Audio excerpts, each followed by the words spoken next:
Selamat siang rekan-rekan semuanya, selamat datang di Data Talk by Data On.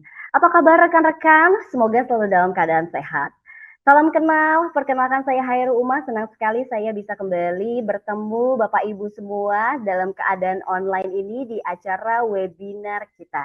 Izinkan saya untuk membantu acara webinar kita pada siang hari ini.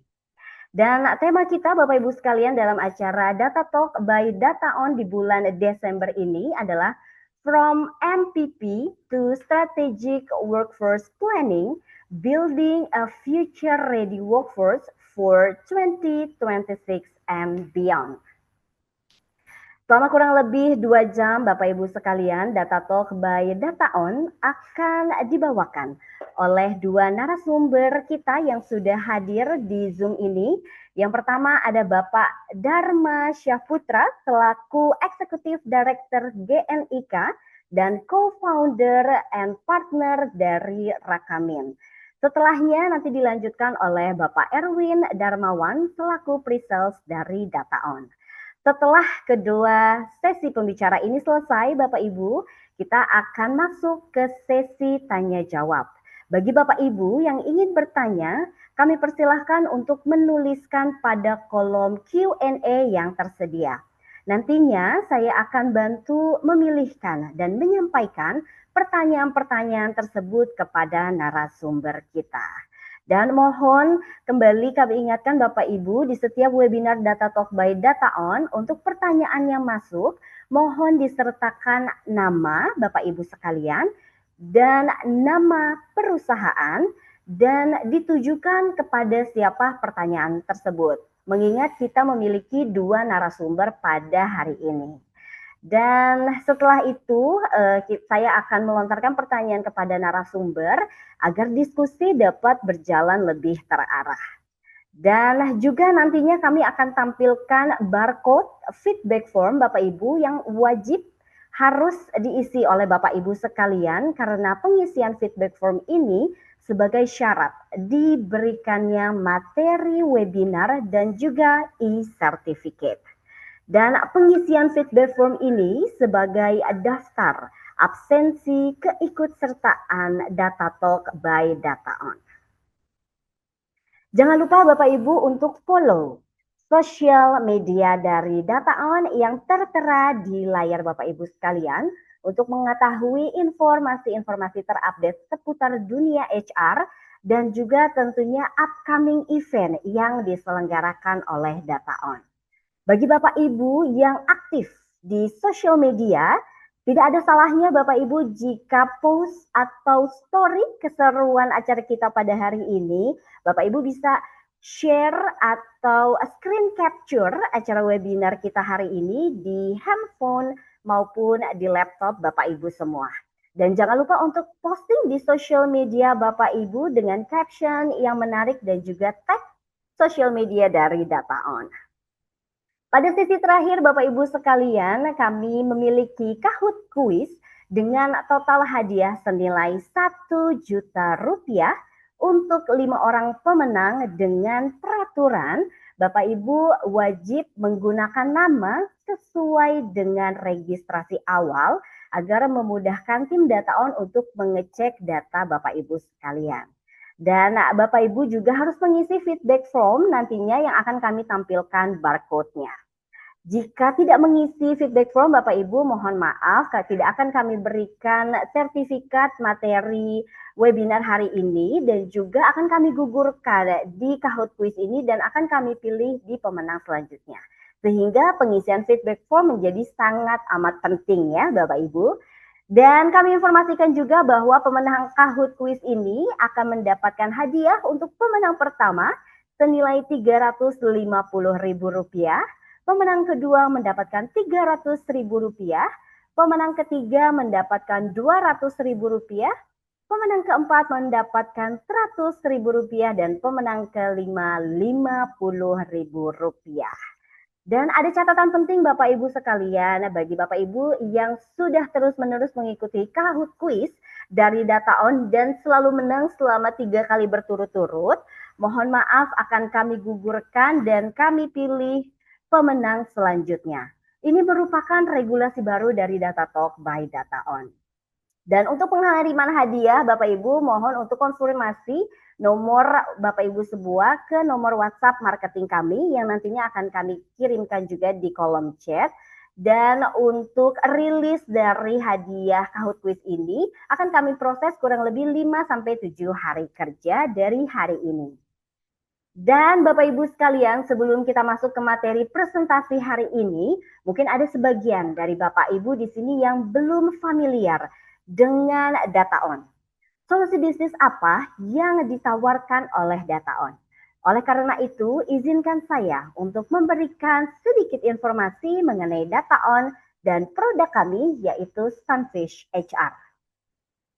PT Indodev Niaga Internet atau Data On adalah penyedia solusi bisnis terkemuka di bidang HR, ERP, dan accounting yang dikenal dengan nama Sunfish HR. Lokasi kantor kami berada di Nisi Bintaro Campus, Bintaro, Tangerang Selatan. Data On sendiri, Bapak Ibu sekalian, sudah berdiri sejak tahun 1999. Data On mengembangkan aplikasi bisnis bernama Sunfish HR yang terintegrasi dan membantu berbagai perusahaan, baik kecil maupun besar, dari berbagai industri untuk beroperasi dengan lebih produktif. Kini kantor kami tersebar di 6 negara, yaitu Indonesia sebagai pusatnya, dan juga ada di Thailand, Singapura, Malaysia, Filipina, dan Vietnam. Data On kini telah dipercaya sekitar 5.000 perusahaan dengan 2 juta pengguna aktif dari berbagai segmen industri seperti manufacture, mining, kesehatan, dan lainnya. Sunfish HR sendiri Bapak Ibu sekalian menawarkan rangkaian fitur yang lengkap, modern, dan juga user friendly tentunya. Dirancang untuk mendukung operasional harian sekaligus kebutuhan strategis perusahaan, mulai dari manpower planning, rekrutmen, onboarding, talent development, performance management, hingga offboarding. Semuanya tersedia dalam satu platform terintegrasi untuk membantu perusahaan membangun workforce yang lebih produktif, adaptif, dan juga future ready. Selain teknologi, Bapak Ibu sekalian, Data On kini juga memperluas layanannya melalui kemitraan strategis dengan SRW & Co. Menghadirkan change management dan consulting service untuk mendukung transformasi SDM secara komprehensif. Dengan kolaborasi ini, Data On melangkah lebih dekat menjadi penyedia end-to-end people solution pertama di Indonesia, tidak hanya menghadirkan sistem, tetapi juga insight, pendampingan, dan kapabilitas strategi bagi perusahaan Bapak Ibu semua. Pendekatan ini sangat relevan sekali Bapak Ibu dengan tema kita pada hari ini, yaitu From MPP to Strategic Workforce Planning, Building a Future-Ready Workforce for 2026 and Beyond. Karena kami percaya Bapak Ibu semua bahwa masa depan HR tidak hanya tentang mengolah data, tetapi juga tentang membangun kapabilitas dan kesiapan tenaga kerja untuk menghadapi perubahan bisnis yang semakin cepat. Dan ada kabar baik Bapak Ibu sekalian, bagi Bapak Ibu yang sudah menjadi klien dari Data On, Bapak Ibu bisa mendapatkan voucher MAP senilai Rp1 juta dengan mengisi review Sunfish pada platform G2 dan Gartner. Jika Bapak Ibu bersedia, bisa menghubungi nomor yang sudah tertera di layar Bapak Ibu, yaitu di 0852 1858 4097. Nomor ini juga akan nanti saya kirimkan di kolom chat agar Bapak Ibu bisa mencatat. Dan juga setelah Bapak Ibu menghubungi nomor tersebut, akan dibantu oleh rekan kami untuk tutorial cara mengisi review Sunfish di G2 dan Gartner. Baik, sebelum kita masuk ke sesi webinar kita pada siang hari ini, izinkan saya untuk menyapa narasumber kita yang pertama yang sudah bergabung yaitu ada Pak Dharma Syahputra selaku Eksekutif Director GNIK dan Co-founder and Partner dari Rakamin. Selamat siang Pak Dharma.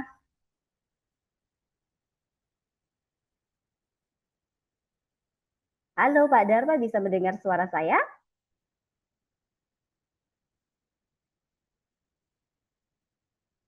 Sepertinya masih ke unmute ya Pak. Halo Mbak Uma, halo teman-teman semua, selamat siang. Apa kabar Pak hari ini? Kabar baik, terima kasih Jumat berkah buat kita semua. Baik, luar biasa. Sebelumnya saya mengucapkan terima kasih Pak Dharma beserta GNIK pada webinar kali ini sudah berkenan untuk berkolaborasi dengan Data On. Pak Dharma, terima kasih sudah berkenan untuk mengisi webinar dengan tentunya tema yang luar biasa hari ini. Dengan senang hati, senang kalau bisa kumpul dengan teman-teman penggiat HR juga kan di sini kelihatannya udah cukup banyak ya Mbak Uma ya. Benar, benar sekali Pak. Ini kurang lebih yang bergabung bersama kita di sini memang mostly adalah teman-teman dari HR. Semoga tema kita saat ini relate sekali ya dengan akhir tahun yang mungkin memang teman-teman HR di sini lagi merencanakan juga untuk manpower planning ini. Wah, Begitu. oke. Siap. Sebelum Pak Dharma mengisi materi, izinkan saya beralih ke pembicara kita selanjutnya yaitu yang sudah bergabung ada Pak Erwin Darmawan selaku pre-sales dari Data On. Selamat siang, Pak Erwin.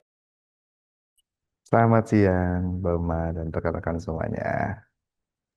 Baik, terima kasih Pak Erwin sudah bergabung bersama kami. Dan sebelum sesi Pak Erwin nanti, mari sama-sama Bapak Ibu sekalian kita dengarkan terlebih dahulu pemaparan materi yang akan disampaikan oleh Pak Dharma. Kepada Pak Dharma kami persilahkan Pak. Halo Pak Erwin, halo teman-teman semua, langsung Halo, ya. Pak Dharma. Oke, selamat siang semuanya. Saya langsung ya Mbak Uma ya. Ya, Oke. langsung silakan Pak. Oke, selamat siang semuanya teman-teman. Senang sekali bisa ketemu di sini. Terima kasih juga untuk Data On yang udah memfasilitasi kegiatan talk-talk siang ini gitu ya. Apalagi ketemu dengan teman-teman para penggiat HR gitu ya, para pemerhati ataupun siapapun yang ikut pada sesi siang ini. Perkenalkan saya Dharma. Hari ini saya merepresentasikan kolaborasi dari Data On dengan Gerakan Nasional Indonesia Kompeten. Ini adalah satu komunitas yang berbasis volunteerism, penggiat Indonesia Kompeten. Jadi kita ini adalah para pejuang-pejuang Indonesia kompeten, ingin memastikan bahwa Indonesia Emas 2045 bisa tercapai melalui pengembangan kompetensi SDM. Nah, pada siang ini saya juga tentu akan membawa sharing yang diminta yang terkait dengan workforce planning. Nah, dalam konteks ini saya juga tentu akan membawa latar belakang saya di industri 27 tahun lebih di industri termasuk 20 mungkin lebih sekitar 22 tahun lebih di HR. Nah, saya kira kita akan banyak mempunyai kesamaan tentang apa yang sedang kita lakukan di akhir-akhir tahun ini. Biasa kita mempersiapkan workforce planning. Nah, siang ini saya akan bicara sedikit tentang workforce planning dan bagaimana evolusinya menuju ke strategic workforce planning. Ini tema yang sangat menarik karena biasanya relate dengan teman-teman yang sedang mempersiapkan workforce planning, tapi juga ingin mencari cara untuk melihat bagaimana melakukan workforce planning ini ke depannya itu bisa lebih efisien, bisa lebih agile, bisa menjawab banyak pertanyaan di bisnis. Nah, teman-teman sekalian, sebelum masuk ke detail tentang teknisnya, mungkin untuk lebih merelate karena saya mungkin akan lebih bawa kacamatanya lebih ke hal yang besar juga gitu ya, karena kami di GNIK ternyata banyak sekali juga terlibat dengan bagaimana kita mengupayakan pengembangan SDM Indonesia kompeten. Nah, di dalam konteks itu kami banyak berinteraksi dengan lembaga-lembaga pemerintah gitu ya, dengan asosiasi dalam ekosistem SDM yang lain dengan industri gitu untuk membangun kolaborasi Indonesia kompeten ini.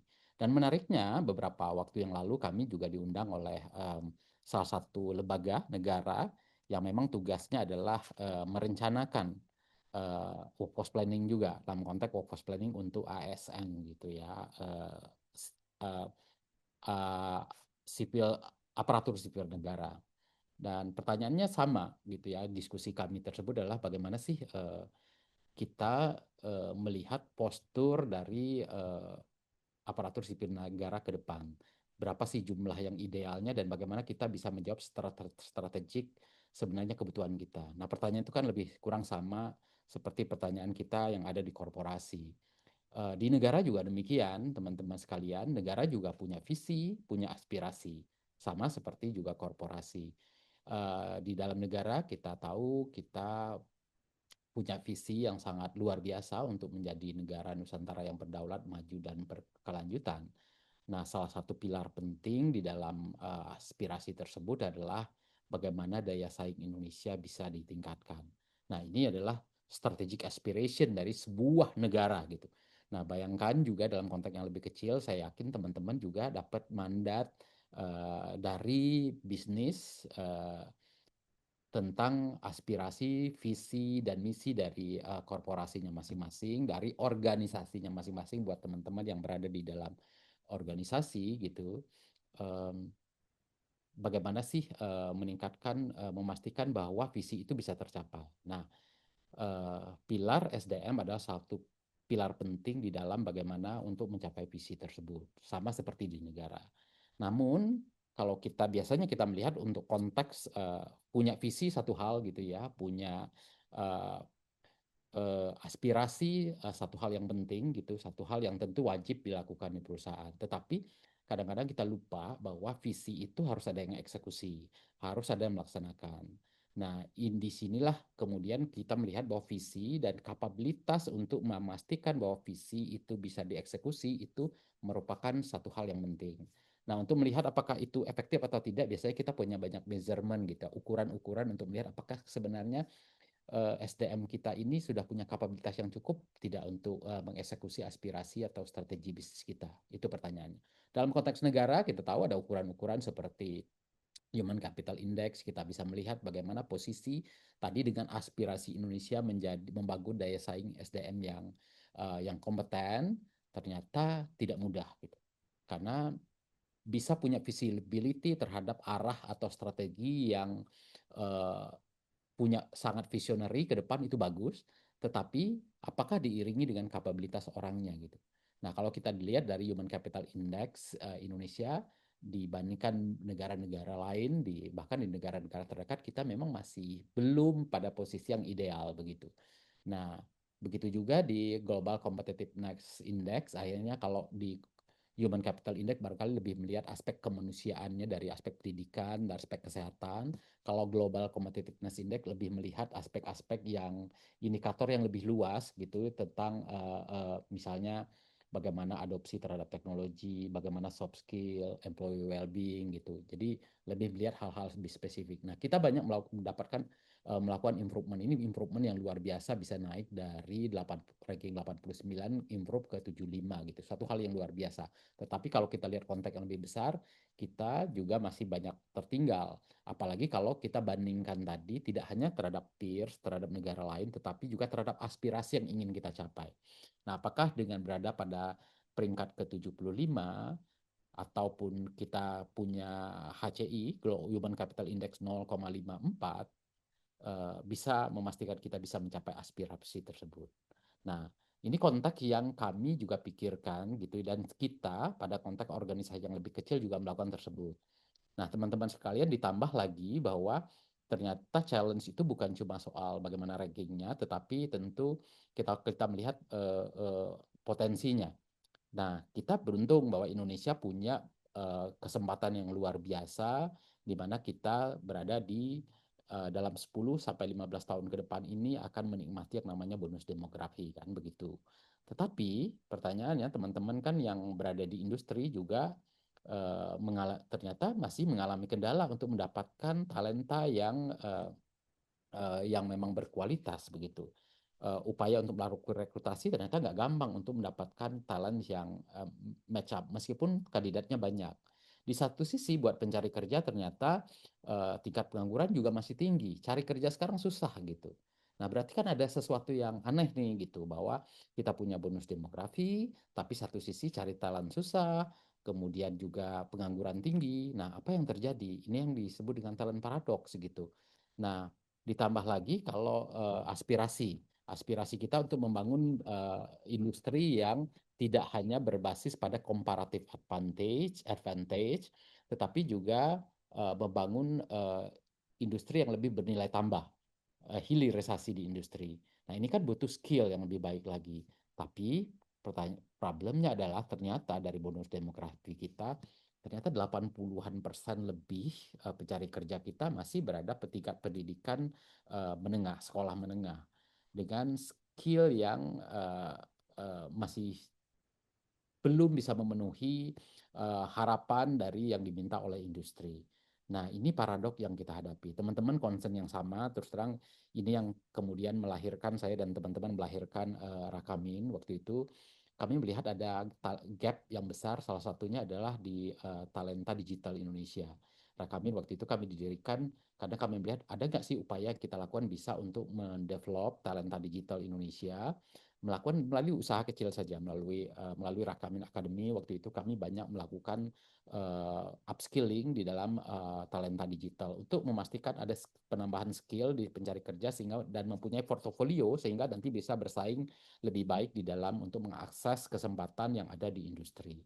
Nah, teman-teman sekalian, kita tahu talent gap ini juga terjadi di perusahaan teman-teman, di korporasi sama.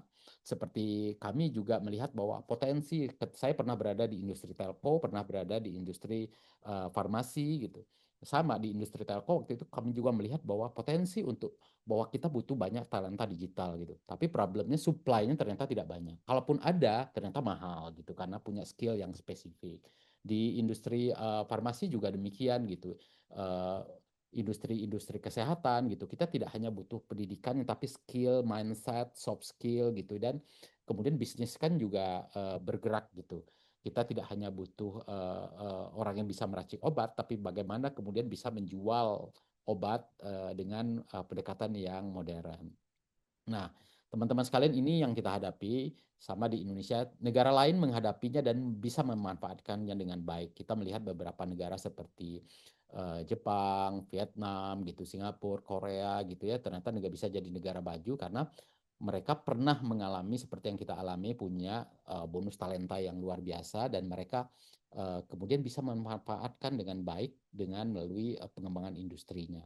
Tapi kita juga melihat banyak contoh, ada juga contoh di mana ternyata bonus demografi, talenta muda yang ada kemudian tidak bisa mendorong ekonomi negara itu tumbuh menjadi negara yang emerging ataupun negara yang maju. Nah, pertanyaannya, Indonesia akan seperti apa, kan begitu. Nah, teman-teman sekalian, eh, problemnya, nah mungkin yang agak lebih menarik adalah ternyata ini paradok ini tidak hanya antara variabel antara kesiapan talenta dengan industri. Di luar sana kita melihat perubahan dari tren di dalam dunia kerja juga berubah. Nah, seperti case-nya negara-negara yang tadi saya sebutkan bisa memanfaatkan kelebihan bonus demografinya, itu terjadi ketika era industrialisasi di mana tenaga kerja yang dibutuhkan memang banyak. Tapi bayangkan hari ini kita akan dapat bonus demografi dalam 10-15 tahun ke depan, tapi pada saat yang sama industri sedang berubah gitu, di mana produktivitas itu meningkat secara drastis karena digitalisasi, karena adopsi teknologi, karena AI. Nah, sehingga produktivitas per labornya sangat tinggi, sehingga akibatnya apa? Kebutuhan sebenarnya terhadap tenaga kerja itu juga berkurang gitu. Gimana kita, teman-teman juga tentu melihat bahwa ternyata tenaga kerja sekarang udah bisa diaugmentasi antara eh, tenaga kerja manusia dengan mesin gitu. Nah, bayangkan pada saat kita punya bonus demografi yang luar biasa besar gitu ya, tapi pada saat yang sama industri kebutuhannya sedikit, tidak lebih banyak, tetapi punya skill yang spesifik. Nah, ini challenge yang luar biasa kan. Nah, ini yang membuat situasinya menjadi complicated. Nah, teman-teman sekalian, tadi saya memberikan gambaran di atas untuk membawa teman-teman berpikir dalam konteks yang lebih besar adalah memberikan gambaran ya workforce planning itu bukan sesuatu yang gampang kalau melihat banyak variabelnya. Jika kita melihat variabel tersebut yang membentuk bagaimana upaya kita membangun kapabilitas untuk memastikan bisnis itu bisa mengeksekusi strateginya. Nah, bukan sesuatu yang sederhana. Kita lihat tadi variabel di luar juga berubah, komposisi tenaga kerja, skill set, tren skill set gitu. Kebutuhan industri juga ternyata berubah gitu, yang tadinya industri padat karya menjadi industri yang lebih efisien gitu. Nah, kebutuhan tenaga kerjanya ternyata berubah. Nah, konteks yang sama, teman-teman saya ingin bawa bahwa itulah yang disebut dengan workforce planning. Jadi memang nggak gampang ya ternyata bahwa merencanakan tenaga kerja di dalam konteks banyak ketika variabel bisnis berubah, variabel di luar berubah. Gitu.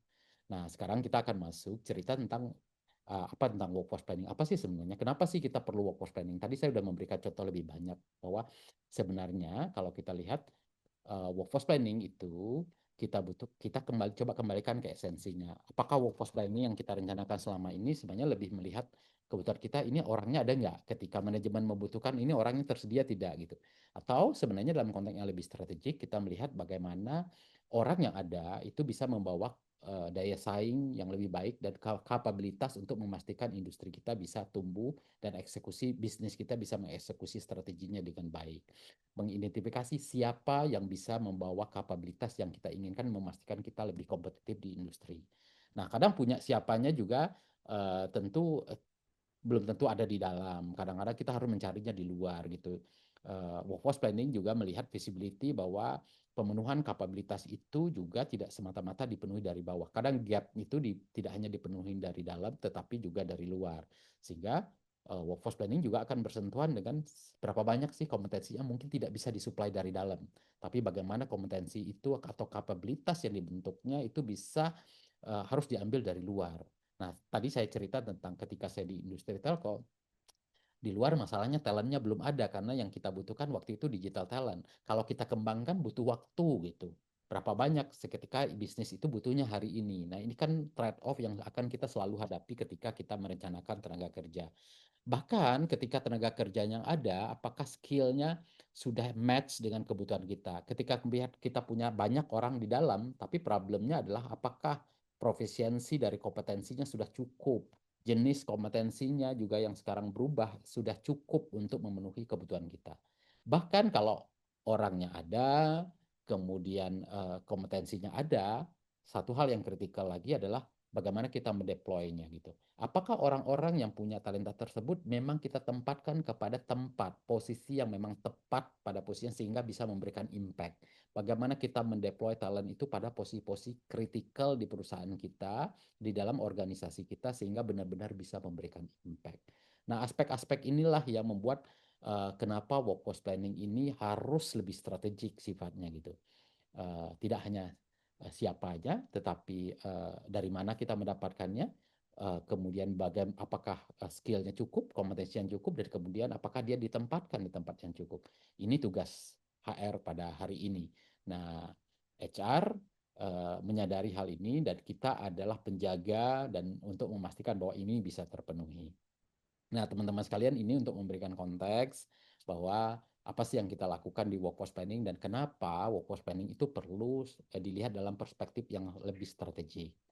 Nah, teman-teman sekalian, hari ini gitu ya, kalau kita lihat banyak pendekatan di dalam workforce planning. Kita kadang menyebut workforce planning, ada yang menyebutnya manpower planning gitu ya. Banyak pendekatannya gitu. Uh, di dalam memberikan konsultasi, di dalam solusi kepada klien ataupun pengalaman saya di lebih dari 20 tahun di industri, saya melihat banyak banyak pendekatan yang dilakukan dan saya juga melakukan banyak pendekatan untuk menemukan sebenarnya kebutuhan orang di dalam organisasi kita ini bagaimana sih menghitungnya.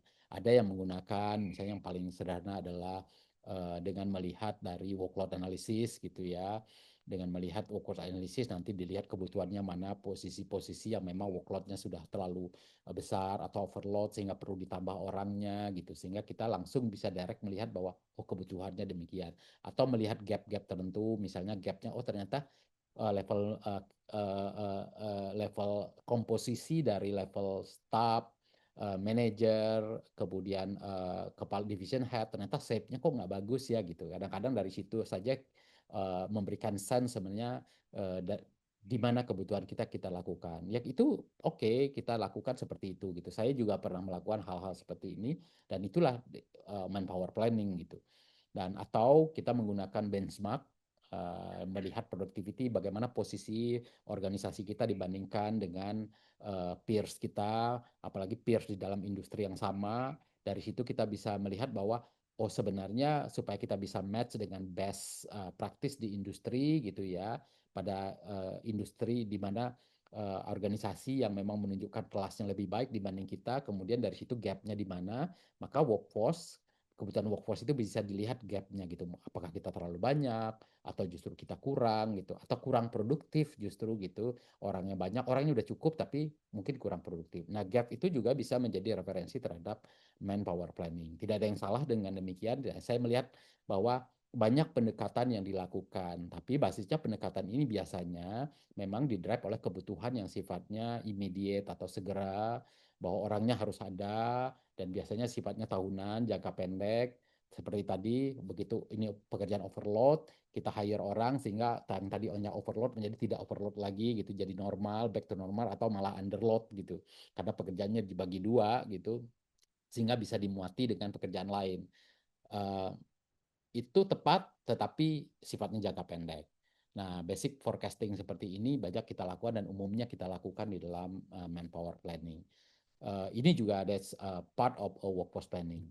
Nah, atau kita tadi saya cerita tentang pendekatan bagaimana kita melihat mungkin oke kita punya banyak tapi kok ngumpulnya di daerah-daerah tertentu gitu, tidak dideploy ke daerah-daerah di mana pertumbuhan bisnis kita sedang dibangun, misalnya di ibu kota baru, di IKN misalnya, atau di negara atau di daerah-daerah sedang ekonominya sedang bagus gitu, sehingga kita melihat bahwa industri kita bisnis kita sedang tumbuh di sana sehingga orangnya bisa deploy. Itu juga bagian dari workforce planning. Nah, teman-teman sekalian, kalau kita lihat, nah sekarang apakah workforce planning ini, seberapa jauh workforce planning ini bisa kita bawa ke dalam konteks yang lebih strategik ke depannya. Nah, kontinumnya ada di mana sih gitu. Nah, teman-teman sekalian, yang kita lakukan tadi tidak salah, tentu itulah bagian dari workforce planning juga. Kadang-kadang kita menyebutnya manpower planning yang sifatnya operasional.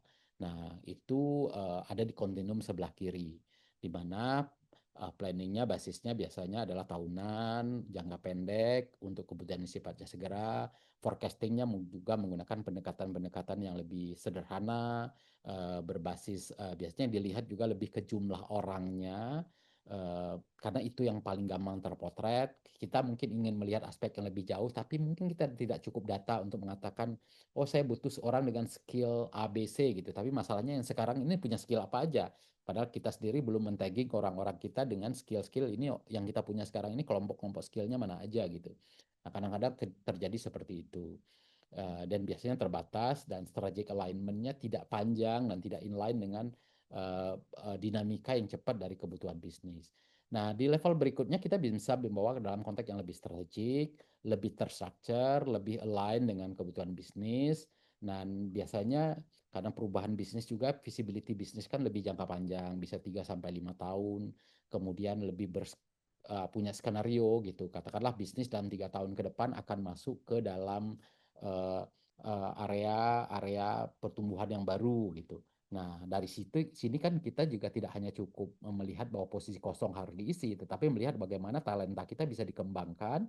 Kalaupun kapabilitasnya tidak ada, berarti harus kita hire dari mana untuk memastikan bahwa ketika bisnis merencanakan untuk masuk ke area pertumbuhan baru gitu, kita juga bisa uh, uh, workforce strateginya juga inline dengan bisnis tersebut, sesuai dengan skenario yang dirancang oleh bisnis. Atau bisnis melihat bahwa uh, ada upaya untuk meningkatkan penjualan atau sales di area-area atau produk-produk tertentu gitu, yang membutuhkan jumlah orang sales lebih banyak atau orang supportingnya yang lebih banyak lagi gitu. Nah, skenario-skenario itu yang harus di-inline-kan dengan skenario bisnis. Nah, kadang-kadang kita juga butuh melihat lebih dalam kepada talenta kita, tidak hanya melihat jumlah, tetapi juga melihat bagaimana sih komposisi dari talent yang kita miliki sekarang dengan pendekatan analitik, tidak hanya melihat demografiknya, melihat usia, kemudian melihat lokasi, tetapi juga melihat sebenarnya kapabilitas skillnya seperti apa, compare dengan industri skill kita umumnya ada di mana, di level apa gitu. Nah itu coba mulai membawa workforce planning ini pada posisi yang lebih strategik. Nah, jauh ke depan gitu ya, tidak terlalu jauh sebenarnya. Tadi saya sempat lihat profilnya Data On, sudah menceritakan tentang workforce planning. Nah, kami di Rekamin juga mendorong gitu ya, apa yang disebut dengan dynamic workforce planning, yaitu pendekatan yang lebih dinamis, bahwa adaptasi terhadap dinamika bisnis ini kan sesuatu yang bisa cepat sekali gitu ya. Nah, bagaimana jika semua variabel itu bisa dimasukkan ke dalam satu sistem, kemudian dibantu oleh teknologi, bisa sehingga kita bisa membuat workforce planning itu lebih otomatis dan lebih agile terhadap perubahan-perubahan faktor tadi. Nah, ini yang kita sebut dengan talent and intelligence gitu. Dan sehingga kita bisa terus improve modelnya dan kemudian bisa review dan mesinnya juga bisa dengan machine learning bisa belajar terus menyesuaikan sehingga punya agility sehingga bisa menyesuaikan dengan berbagai skenario bisnis. Nah, bayangkan jika itu bisa kita lakukan dan mestinya sangat bisa dengan teknologi hari ini, uh, maka workforce planning ini akan lebih sifatnya lebih dinamik, bahkan bisa lebih prediktif gitu ya. Jika melihat bahwa ada sedikit variabel dari bisnis yang berubah, atau variabel dari tenaga kerja, skill set misalnya berubah, sehingga sudah bisa memprediksi sebenarnya ada perubahan di komposisi, sehingga ada kebutuhan terhadap skill set tertentu itu bisa dilihat lebih awal. Nah, teman-teman sekalian, saya ingin menceritakan sejauh ini yang saya lihat kontinum dari workforce planning hari ini. Dari yang paling basic, mungkin bisa lebih move ke lebih strategik, bahkan ke depan teknologi memungkinkan kita untuk melihat banyak skenario di dalam perubahan tenaga kerja, sehingga variabel-variabel tadi bisa dimasukkan ke dalam sistem, sehingga kita bisa punya satu sistem talent intelligence tools yang membantu workforce planning yang lebih agile dan lebih dinamik lagi. Nah, ini kontinumnya. Tapi problemnya teman-teman sekalian untuk masuk ke sana terus pasti ada challenge kan, nggak gampang. Nah, um, saya melihat bahwa setidaknya ada 3 umumnya yang jadi challenge gitu di dalam bagaimana kita pelan-pelan pengen men-shift dari tadi MPP, dari basic workforce planning ke lebih strategik, bahkan kalau bawa-bawa ke teknologi. Nah, variabel apa saja? Pertama saya ngeliat kalau saya bagi 3 gitu ya. Pertama biasanya uh, alignment terhadap bisnis ini yang belum mungkin menjadi pertimbangan yang benar-benar menjadi sesuatu yang uh, inline dengan strategi workforce kita. Ditambah lagi kadang-kadang kebutuhan terhadap workforce itu sifatnya silo. Dalam kasus di mana tadi kami diskusi dengan salah satu lembaga yang merencanakan tenaga kerja pada level negara saja gitu, mereka melihat salah satu isunya bahwa ini masing-masing departemen gitu ya, masing-masing lembaga ternyata punya perencanaan sendiri-sendiri gitu, silo gitu.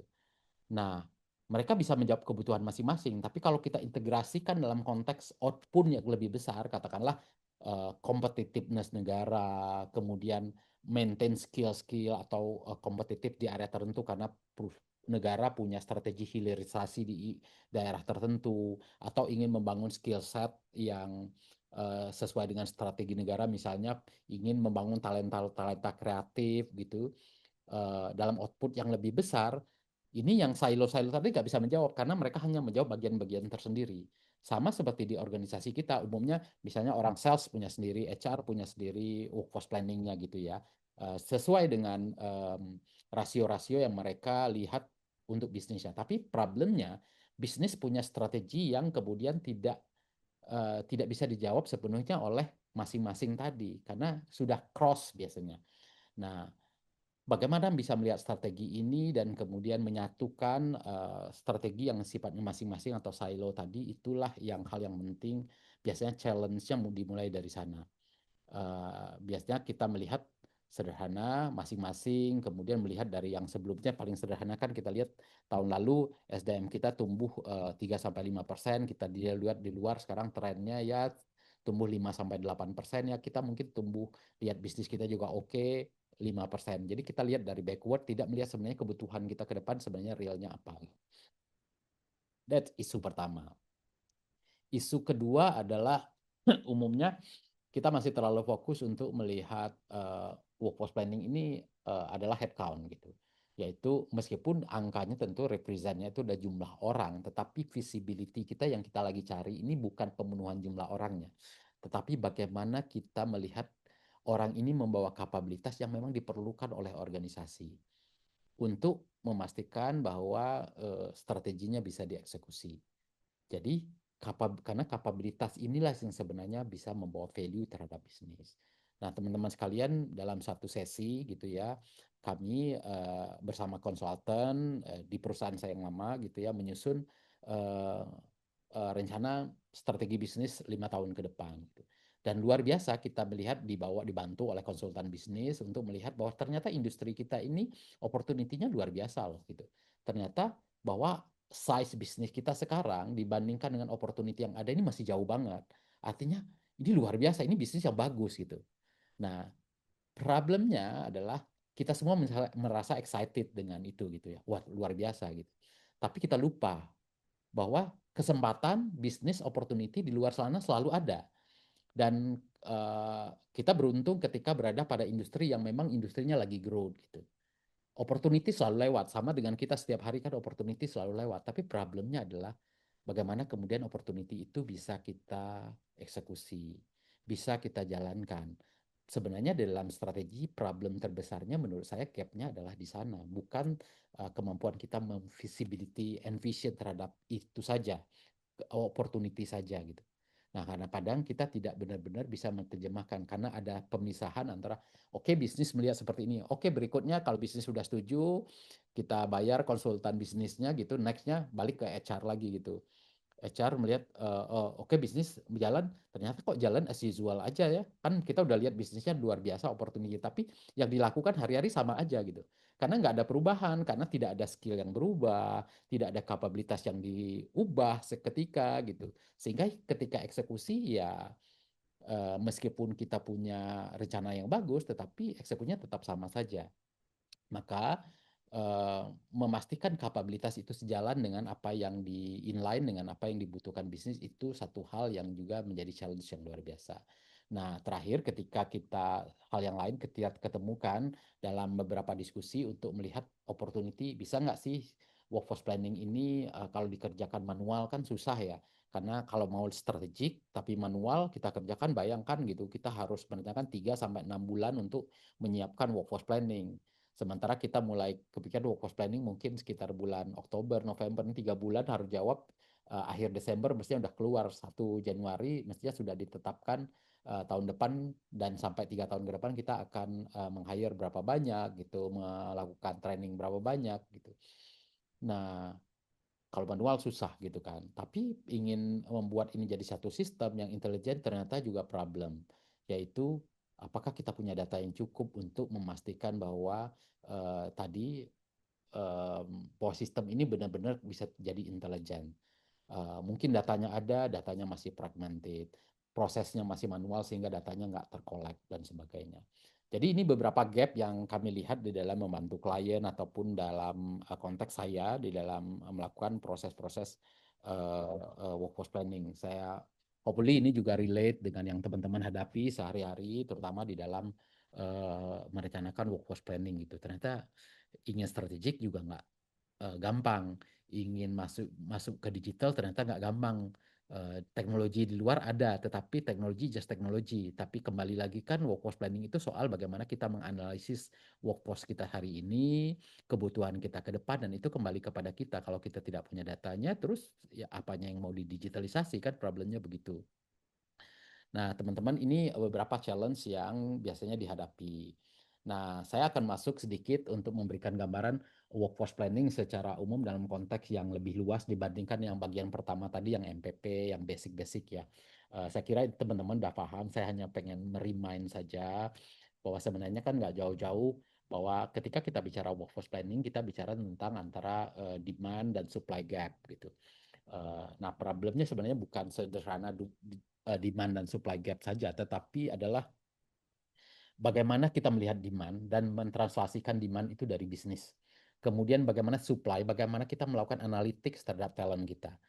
Jadi kalau kita bicara supply kan supply dari dalam ataupun supply yang ada di market gitu.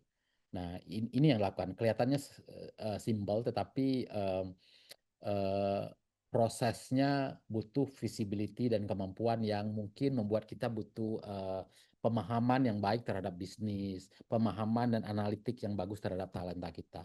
Nah, kalau demand dan supply ini bisa kita lihat, disitulah kita bisa mengidentifikasi gap. Dan di sanalah kemudian workforce planning muncul, bagaimana kita bisa memunculkan gap-nya dan kemudian um, merencanakan intervensi untuk menutup gap tersebut dengan banyak pendekatan-pendekatan di SDM, baik itu melalui hiring, development, atau outplacement gitu ya, atau redeploy gitu. Banyak hal yang dilakukan. Nah, esensinya demikian. Nah, di demand driver, nah problemnya saya bilang kan bukan soal rumusnya kan gampang di antara demand supply, kemudian lihat gapnya gitu. Nah, being strategic menurut saya uh, bukan hanya mengikuti pola tersebut, tetapi sebenarnya bagaimana kita benar-benar understand terhadap demand dari bisnis dan kemudian memahami tren di market. Karena variabel ini mempengaruhi bagaimana kita merencanakan kebutuhan tenaga kerja. Contohnya variabel di market adalah ketika awal-awal industri telco akan masuk ke masa-masa internet gitu ya. Eh, saya nggak tahu, sebagian teman-teman mungkin banyak generasi Z tidak mengalami karena teman-teman mengalami langsung pada era di banyak internet gitu ya. Saya termasuk generasi yang ketika masuk itu industri telco itu masih basic banget gitu. Internet baru diperkenalkan gitu. Nggak banyak loh yang punya visibility bahwa ke depan itu eranya bukan lagi era infrastruktur gitu ya, melalui kabel Cooper, tapi berbasis IP, yaitu internet. Nah, ternyata ada loh yang punya visibility sejauh ini gitu ya. Dulu salah satu bapak telekomunikasi di tempat saya bekerja gitu. Dan beliau menyadari bahwa ke depan ini tidak cukup dengan talenta yang ada. Tapi problemnya di market pun mencari talenta yang di industri telekomunikasi seperti ini nggak banyak gitu. Nah, maka beliau punya strategi yang berani membuat sekolah khusus di industri telekomunikasi untuk memastikan supply dari talent itu bisa terpenuhi. Nah, yang saya ingin ceritakan sebenarnya adalah ternyata pemahaman terhadap tren ketersediaan talent supply di market gitu ya, itu juga penting sampai sejauh itu bagaimana kita melihat merencanakan workforce, strategi workforce gitu. Itu pernah dilakukan. Sama ketika saya berada di industri telekomunikasi, ketika industri shifting ke digital, di situ mulai perkenalkan ada data analytics gitu ya, data science, customer analytics gitu, market market analytics gitu. Nah, waktu itu ada kebutuhan yang cukup besar terkait dengan programmer, developer untuk memastikan kita siap untuk masuk ke era digital, kemudian data science gitu. Nah, problemnya waktu itu di awal-awal itu sekitar tahun 2000 masih di 2016 2017 gitu ya. Ternyata di market di luar masih langka tuh. Orang baru gaung bahwa ternyata kapabilitas itu diperlukan gitu. Nah, kami ukur gap-nya, lihat di market ternyata gap kita besar. Lihat di market, masanya supply-nya juga nggak banyak. Saya di-remind oleh teman-teman consulting waktu itu bahwa ini problemnya di luar ada, tapi di luar mahal gitu. Nah, kalau kita mau ambil, cost-nya mahal dan mungkin juga beda ya. Itu strategi yang kita bisa pertimbangkan. Maka mungkin strateginya yang paling penting ada develop, dan cuma problemnya development-nya itu butuh waktu gitu. Nah, ini pilihan trade-off-nya. Jadi yang saya ingin katakan bahwa kita pemahaman terhadap trend market juga penting. Kemudian pemahaman terhadap bisnis strategi penting gitu. Itu yang ingin diceritakan di bagian ini. Pemahaman terhadap supply tadi yang saya cerita, bagaimana pemahaman terhadap talent kita. Apakah kita punya analytics yang cukup, yang memberikan insight terhadap kondisi talenta internal kita. Itu problemnya di for being strategic in workforce planning. Kemudian apakah kita bisa melihat market itu dan kemudian bisa menyimpulkan sebenarnya tren-tren yang ada di market seperti apa. Nah, kita beruntung sekarang banyak research ya kan, banyak kita di-sharing tentang research trend di market itu membantu banget gitu.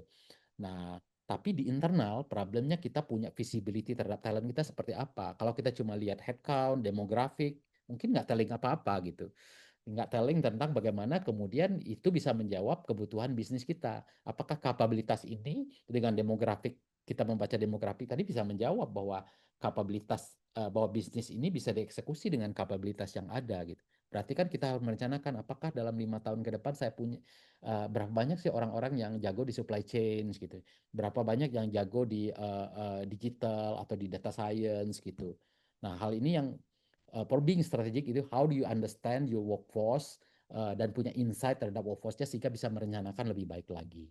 Nah, kemudian biasanya matematisnya sederhana kan, kita bisa merencanakan terkait dengan siapa yang akan keluar tahun ini, kemudian berapa banyak yang kita akan hire, disitulah workforce planning kita bisa lihat gap. Saya kira yang bagian ini lebih teknikal sifatnya, tapi yang saya ingin bawa tadi, how do you understand the demand um, from the business, bagaimana kita bisa memahami tenaga kerja kita, itu hal yang akan membedakan antara apakah kita being strategic atau masih berada pada posisi yang sifatnya lebih lebih operasional gitu teman-teman. Nah, kita akan nanti akan ketemu skenario di mana uh, ternyata demand terhadap workforce kita lebih besar dibandingkan supply yang mungkin disediakan dari dalam ataupun di market. Nah, ada gap seperti ini. Sehingga tapi kita juga akan melihat nanti skenario di mana supply kita lebih banyak dibandingkan kebutuhan industri ke depan. Nah, kita melihat banyak industri sekarang yang lagi melihat ini kan. Ternyata mereka melihat karena sekarang produktivitas tenaga kerja karena udah banyak augmented dengan teknologi, kebutuhan terhadap tenaga kerja itu berkurang gitu. Uh, Sementara supply-nya banyak nih. Problemnya disebut banyak juga banyak itu dalam kata secara jumlah gitu ya. Tapi apakah secara skill itu another questions gitu. Nah, skenario ini mungkin akan terjadi sehingga strategi terhadap bagaimana kita menyikapi skenario itu itulah yang disebut dengan being strategic gitu. Bagaimana kita punya insight terhadap situasi ini kemudian kita merencanakan berdasarkan gambaran terhadap situasi yang sedang terjadi antara workflow supply dan supply kita gitu. Nah, kalau itu sudah kita bisa lihat secara visibility-nya, baru kita merencanakan perencanaan tenaga kerjanya, workforce planning-nya, tidak melulu rekrut tentunya, kita bisa melakukan optimisasi atau redeployment terhadap talenta kita yang ada di dalam. Pengalaman saya menunjukkan apabila redeploy ini kita lakukan dengan baik, workforce optimization sendiri bisa saving 5-10% terhadap kebutuhan workforce kita. Artinya kadang-kadang pertanyaannya gini, kadang-kadang workforce kita tidak dideploy pada posisi-posisi yang sepenuhnya tepat gitu. Artinya banyak orang-orang yang punya skill-skill tertentu ternyata menyebar ada di tempat lain yang tidak pada posisi yang tepat. Nah, sebenarnya dengan mengolah itu saja juga bagian dari workforce planning, bagaimana kita menempatkan orang pada tempat yang tepat. Kemudian rilis, ya mungkin PHK, early retirement juga terjadi seperti ini. Bisa menjadi bagian dari strategi upskilling, reskilling. Saya tambahin satu, yaitu pre-skilling. Saya menyebutnya itu bagaimana kita bagian dari strategi workforce. If you want to be strategic, is that kita tidak hanya merencanakan hari ini, tapi juga punya visibility apa yang akan dibutuhkan bisnis ke depan, dan kemudian bagaimana kita mempersiapkan, bagaimana HR bisa mempersiapkan strategi kebutuhan-kebutuhan yang akan datang gitu. Nah, yang saya pernah lakukan gitu ya berada di industri adalah ketika kita melihat memotret terhadap data-data berapa banyak sih orang-orang yang punya skill set yang dibutuhkan 5-10 tahun ke depan. Ternyata gapnya besar sekali gitu kan. Dan itu cukup menakutkan juga. Ternyata banyak effort yang harus kita lakukan. Tapi punya visibility terhadap kondisi itu sendiri means you are quite strategic. Nah, yang penting berikutnya bagaimana intervensinya yang kita lakukan untuk menutup gap tersebut. Nah, teman-teman yang terakhir, karena waktunya juga sudah mepet, bagaimana possibility ke depan, bagaimana kita lihat teknologi bisa membantu. Teknologi bisa sangat membantu karena bisa membuat strategic alignment, yang pasti kemudian agility, karena ada di mesin, sehingga banyak skenario bisa dilakukan gitu ya. Insight bisa lebih mungkin didapat karena semuanya ada di dalam sistem atau teknologi. Nah, ini saya ceritakan nanti karena lebih sifatnya strategik. Tapi apa yang dilakukan? Kami punya biasanya menurut saya kami framework yang kita pakai adalah ada pendekatan 4D ini. Yang pertama adalah sebenarnya start with business questions gitu. Design itu artinya kita ngerti dulu sebenarnya workforce strategy ini apa yang kita perlukan, apa yang paling menjadi kritikal di dalam strategi workforce kita. Understanding ini penting karena ke belakang gitu ya, kita tidak membuat sistem yang terlalu overkill, sistem yang terlalu besar, tapi sebenarnya tidak menjawab kebutuhan sesungguhnya. Understanding di kebutuhan yang pertama itulah di part of design. Yang kedua adalah data. Kalau ingin supaya kita benar-benar punya skenario sehingga mesin ini bisa mengolah datanya dengan memberikan insight kepada kita, maka mau nggak mau yang harus kita tata dulu adalah data di perusahaan kita. Nah, saya pada bagian ini hanya menceritakan dua bagian ini karena selebihnya digital, nanti di belakang implikasi dua hal ini gitu ya. Ada yang sering tanya ke saya, Pak bisa jam ke digital nggak? Artinya kan teknologi di luar ada banyak, tinggal beli aja. Nanti data on juga udah jual Pak tuh kayaknya gitu, tinggal tanya aja kan mereka udah punya gitu. Yes, bisa, tapi kembali lagi Anda harus come up dengan apakah yang dibeli ini overkill, terlalu mahal, terlalu besar gitu ya, sesuai dengan kebutuhan kita. Dan problem berikutnya adalah teknologi itu kan cuma pengolahnya gitu. Apakah sebenarnya di dalam kita sudah punya data-data yang memang cukup untuk memberikan insight terhadap workforce kita. Nah, setiap stages ini punya data-data yang berbeda sesuai dengan kebutuhannya. Artinya kita juga bisa melakukan digitalisasi ketika kita berada pada level 1 di operational workforce planning. Nggak apa-apa, nggak harus kemudian lompat langsung ke dynamic workforce planning atau yang basisnya teknologi bisa prediktif, punya analitik yang bagus. Sebenarnya yang penting kita lakukan, yang kita lakukan sekarang kita lakukan dengan benar dengan teknologi digitalisasi. Maka melakukan itu adalah kita tetap perlu mengidentifikasi sebenarnya yang bisa menjawab kebutuhan kita untuk bisa melakukan workforce planning yang lebih baik adalah apa data-data yang mendukungnya. Ini yang kita lakukan di digitalisasi. Kemudian data-data tersebut ini adalah bagian di mana kita berdiskusi dengan BOD dengan tim untuk melihat bagaimana kemungkinan ini bisa dilakukan dan menjawab kebutuhan bisnis. Kemudian nanti kita mengolah data-datanya, melihat data-data, melakukan pembersihan terhadap data-data yang diperlukan sehingga benar-benar ready untuk memberikan insight kepada kita, with or without technology. Artinya kadang-kadang analytics itu kan tidak harus dengan teknologi, dengan Excel juga atau dengan ya teknologi Excel juga teknologi kan ya. Dengan hal yang simpel tapi understanding bahwa ternyata yang bisa menjawab insight yang kita inginkan data-data apa aja dan data itu kita butuh nggak, punya nggak gitu. Nah kami menurut saya penting untuk mengidentifikasi part-part di mana data-data yang bisa memberikan insight kalau kita ingin membuat ini di dalam mengantarkan ini di dalam teknologi. Nah, ini beberapa langkah yang kami lakukan gitu ya, mempersiapkan datanya, readiness-nya, kemudian membangun insight-nya dan tahapan-tahapannya. Teman-teman sekalian untuk mengakhiri part ini karena bagian saya udah 1 jam, workforce planning saya review kembali dari diskusi kita dari awal untuk melihat secara komprehensif apa yang harus kita persiapkan untuk sebenarnya bagaimana kita mengelola workforce planning secara lebih strategik.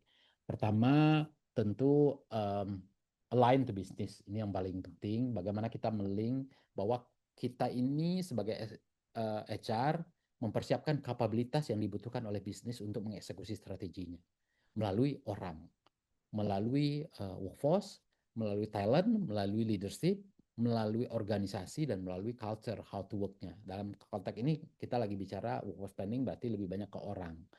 Maka orang seperti apa, talent seperti apa, leader seperti apa sangat tergantung kepada bisnis direction-nya dan understanding, memahami kemana bisnis strateginya dan apa implikasi terhadap kapabilitas yang harus kita bangun dan kapabilitas di workforce yang harus ada gitu ya, yang harus tersedia.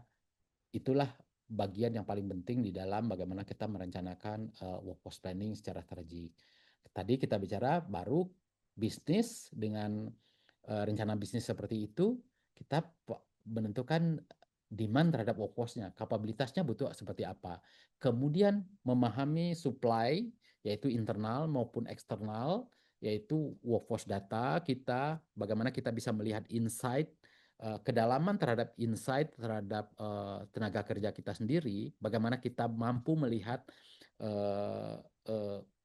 SDM kita yang ada di dalam, workforce kita di dalam itu sangat menentukan dan membedakan antara kita melihatnya secara operasional atau secara strategik.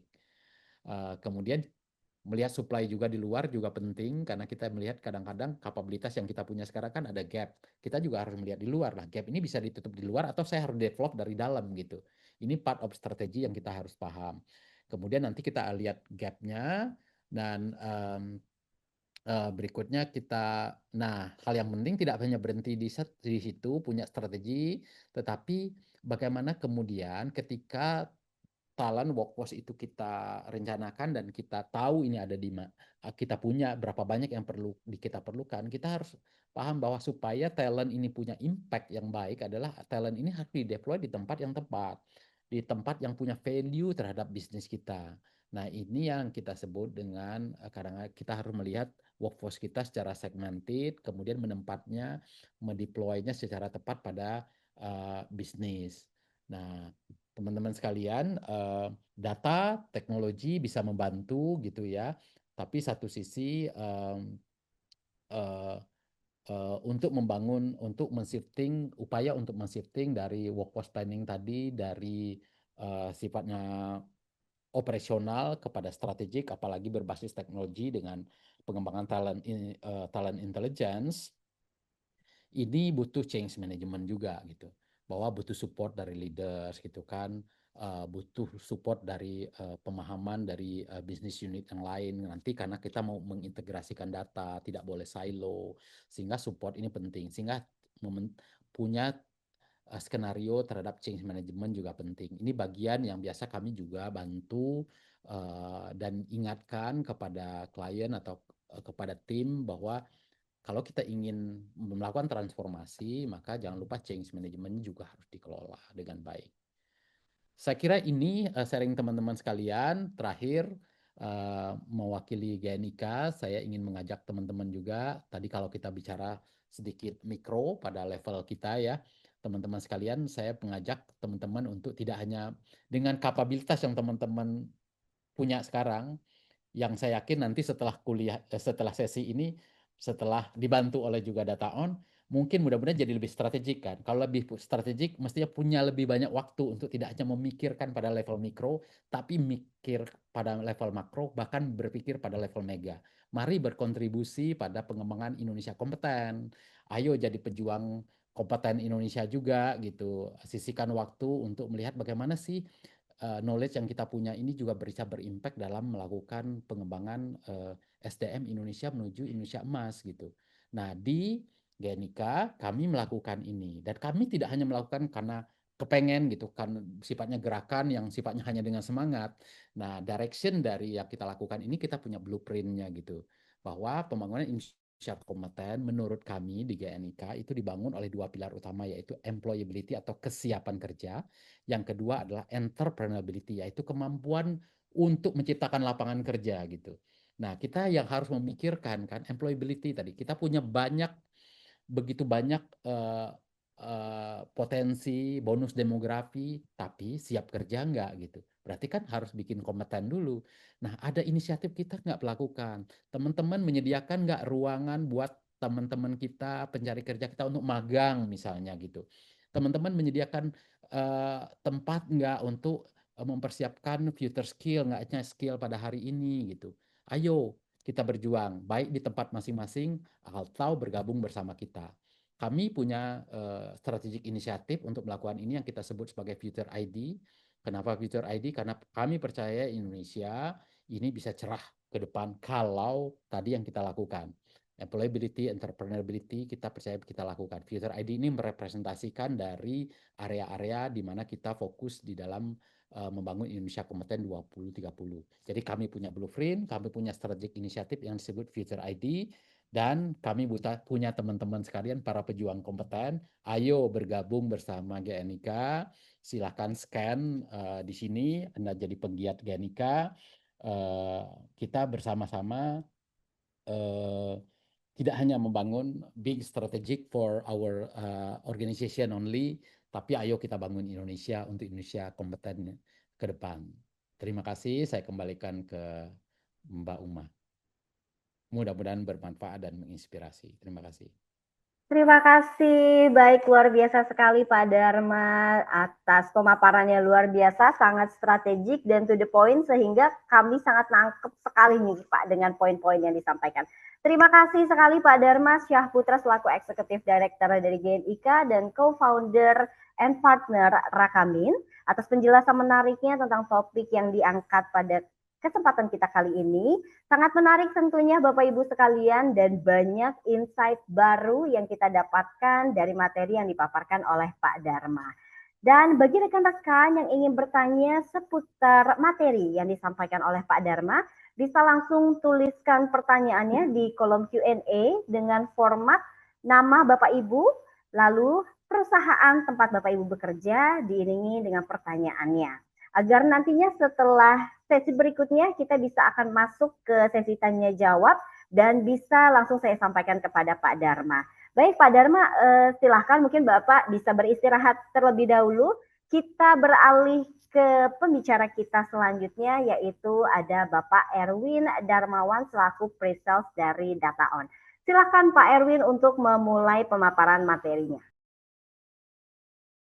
Oke, baik, terima kasih, Bapak. Oke, mungkin sebelum saya mulai, terima kasih semuanya atas waktunya ya yang diberikan kepada kita dan juga untuk partisipasinya terkait dengan mengikuti webinar ini. Oke, sebentar saya coba izin share screen. Oke, untuk share screen saya apakah sudah terlihat? Saya konfirmasi dulu. Oke, terima kasih. Nah, perkenalkan saya Erwin Darmawan dari tim Technical Pre-Sales DataOn. Jadi kalau misalkan dari rekan-rekan, kalau seandainya mau coba langsung melihat InTouch demonya, sistemnya itu bisa langsung menghubungi tim dari kita ya. Berkemungkinan untuk bertemu dengan saya secara langsung tentunya. Oke, untuk pembahasan hari ini mungkin kita akan sesuai dengan temanya aja. Dari seputar kita bicara rekrutmen, sampai dengan onboarding, sampai dengan kita bicara training dan juga development dari karyawannya. Nah mungkin karena waktunya terbatas, saya di sini akan mempersingkatnya untuk highlight-highlight dari fitur-fitur yang ada di sistem kita. Oke, kita mulai dari bicara rekrutmen. Di awal kita pasti bicara terkait dengan manpower planning-nya dulu atau MPP-nya. Untuk MPP sendiri di sistem kita itu sudah ada fiturnya dan untuk pengaturannya di sini kita bisa buat dia menjadi dua dimensi. Jadi nggak cuma kita cari terkait dengan posisinya, kita pun juga bisa mencari di dimensi keduanya. Dimensi keduanya ini pun fleksibel, jadi bisa berdasarkan employment status kah, atau kita mungkin cari berdasarkan grade-nya, itu sudah bisa juga. Termasuk untuk kita juga bisa menentukan kebutuhannya itu nggak harus langsung 1 tahun. Kita pun juga bisa menyesuaikan kebutuhannya sampai dengan ke per bulannya. Jadi bisa di setup nih untuk bulan Januarinya sampai dengan Desembernya itu kebutuhan progresifnya seperti apa. Gitu sesuai dengan needs-nya. Selanjutnya, ketika kita bicara terkait dengan MPP-nya sudah di setup, kita mau ada pengajuan untuk penambahan tenaga kerja. Penambahan tenaga kerja ini kita ada based on pengajuannya juga, jadi kita bisa request. Nah ini biasanya datangnya dari level manager atau semacamnya. Dia bisa minta untuk penambahan manpower-nya ini berdasarkan apa? Apakah berdasarkan manpower-nya yang masih kok bolong, atau mungkin dia cari pengganti karena ada yang keluar, atau mungkin yang unbudget. Selanjutnya, dia pun juga nanti bisa menentukan detail-detail lainnya seperti di bagian general infonya. Untuk job description-nya, selanjutnya adalah kita bisa menentukan juga nanti PIC dari proses rekrutnya. Siapa aja nih orang-orang yang bisa terlibat di internal kita. Selanjutnya adalah tahapan apa saja yang harus dilakukan. Tahapan-tahapan ini di sistem kita bisa disesuaikan, jadi tergantung dari kebutuhannya aja. Selanjutnya adalah untuk pre-screeningnya. Pre-screeningnya kita bisa nentuin juga sesuai dengan posisi yang kita buka. Kita cari kriterianya yang seperti apa. Biar lebih mudah untuk kita mensortir dari para kandidatnya sesuai dengan yang kita butuhkan. Selanjutnya adalah job posting. Untuk job postingnya sendiri di sistem kita ada portalnya, di mana nanti para kandidatnya bisa diarahkan ke sini untuk mereka register, login, dan juga apply-nya dari sini, termasuk untuk isi data mereka masing-masing. Di mana di sini pun juga langsung ditampilkan kalau datanya sudah dipenuhi, akan ditampilkan juga tingkat kecocokannya profil dari karyawan, dari kandidatnya, ke posisi yang kita buka. Jadi ini mengecilkan kemungkinan orang-orang yang asal apply, gitu. History dari apply-nya pun akan terlihat, jadi kandidat pun bisa tahu progresnya. Sejauh ini dari yang dia apply, dia sudah ada di tahapan mana. Gitu, termasuk untuk dokumen apa aja sih yang memang harus dicantumkan, itu dia bisa langsung lihat juga tentunya dari sini. Nah, untuk nanti para administrator dari HR-nya, kita bisa masuk lihat progresnya di bagian recruitment request yang sudah dibuat ini. Kita bisa langsung sortir kandidatnya, kita pun juga sudah ada AI untuk membantu sortirnya. Nah, sampai dengan kita lakukan setiap tahapan-tahapannya. Untuk tahapan-tahapan seleksinya ini, kita pun juga ada beberapa yang udah kita provide. Contohnya mungkin seperti video online interview ini, di mana kita kasih pertanyaan, dan para kandidatnya jawab pakai video. Ataupun kita mau kasih assessment. Assessmentnya pun kita bisa atur kuesionernya itu nanti ada apa aja. Gitu. Nah, sampai dengan nanti kita tahapan offeringnya pun sudah ada dalam sistem. Nah, ketika sudah di oke, dia akan masuk ke dalam kategori hired di sini. Nah, ketika kita set as employee, jadi tidak perlu ada input data manual lagi untuk karyawan yang baru. Jadi data-data yang sudah diinputkan tadi sebagai kandidat itu sudah otomatis langsung terbawa tersimpan sebagai data karyawan di sistem kita. Nah, ketika dia sudah jadi karyawan baru, dia akan masuk yang namanya onboarding. Untuk onboarding ini adalah fitur kita untuk men-track kelengkapan dari karyawan yang baru masuk atau yang baru join. Mulai dari misalkan ada survei yang harus diisikan, ataupun termasuk dengan item checklistnya. Ada apa aja nih yang harus dia dapatkan. Dan PIC dari setiap itemnya itu ada siapa aja. Jadi setiap PIC-nya ini pun akan dapat reminder nih, dapat tugas dia harus menyerahkan apa gitu kepada karyawan baru. Selanjutnya adalah dari segi datanya masih ada nggak nih dia data-data yang harus dia lengkapi. Selanjutnya adalah ada training nggak nih yang harus dia ikuti sebagai karyawan baru. Untuk bagian kanannya, dia bisa langsung ngecek juga untuk coworker atau rekan kerjanya siapa aja, penempatan atau lokasi kerjanya di mana, saat ini ada announcement apa di perusahaan yang berlaku, ataupun ada peraturan perusahaan atau policy perusahaan apa saja yang berlaku. Gitu. Nah, karena kita kalau ada modul trainingnya, nah di bagian modul trainingnya ini nanti kita bisa menentukan event-eventnya atau acara-acaranya. Entah itu nanti trainingnya itu harus offline ataupun online, nanti mengenerate sertifikat atau tidak, itu juga sudah ada di sistem kita. Gitu. Dan materi, kalau kita bicara materi dari trainingnya sendiri, itu nanti bisa beragam. Kita bisa masuk ke konten di sini untuk melihat materinya itu bisa berupa video, audio, PDF, SCORM, dan presentation. Termasuk untuk kuisnya. Dan untuk training kita pun ada 2 evaluation kita sebutnya. Yang pertama ada evaluation untuk pre-evaluation dan post-evaluation. Ini berkaitan dengan materi dan semacamnya biasanya. Gitu. Kalau yang evaluation ini lebih kepada impact-nya. Sebelum ikut training, karyawannya itu seperti apa, setelah ikut training ada perubahan atau tidak. Nah, pretest post-test ini biasanya lebih ke arah materi. Jadi untuk materi ada 2 nih ujiannya.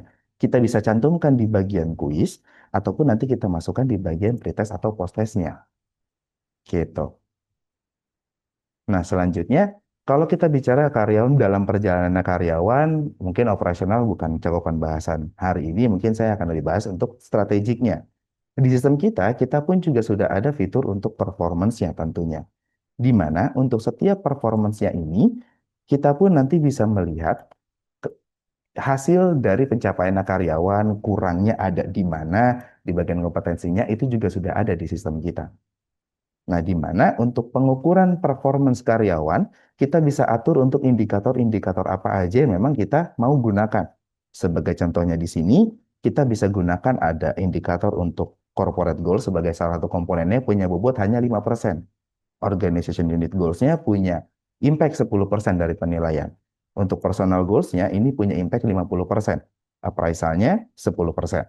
Kompetensinya ada 25%, ataupun terkait dengan addition dan subtraction. Jadi kita bisa juga panggil data-data lainnya sebagai indikator juga untuk yang akan menentukan nilainya. Entah itu akan menambahkan nilainya ataupun mengurangi nilainya. Sebagai contohnya, misalkan kalau karyawan ini banyak terlambat, dia akan dikurangi poin berapa. Kalau dia pernah dapat disiplinary, akan mengurangi poin berapa. Tapi kalau dia dapat award akan ditambahkan berapa. Dia rajin nih, nggak pernah absen akan nambah berapa. Itu juga sudah ada otomatis di sistem kita.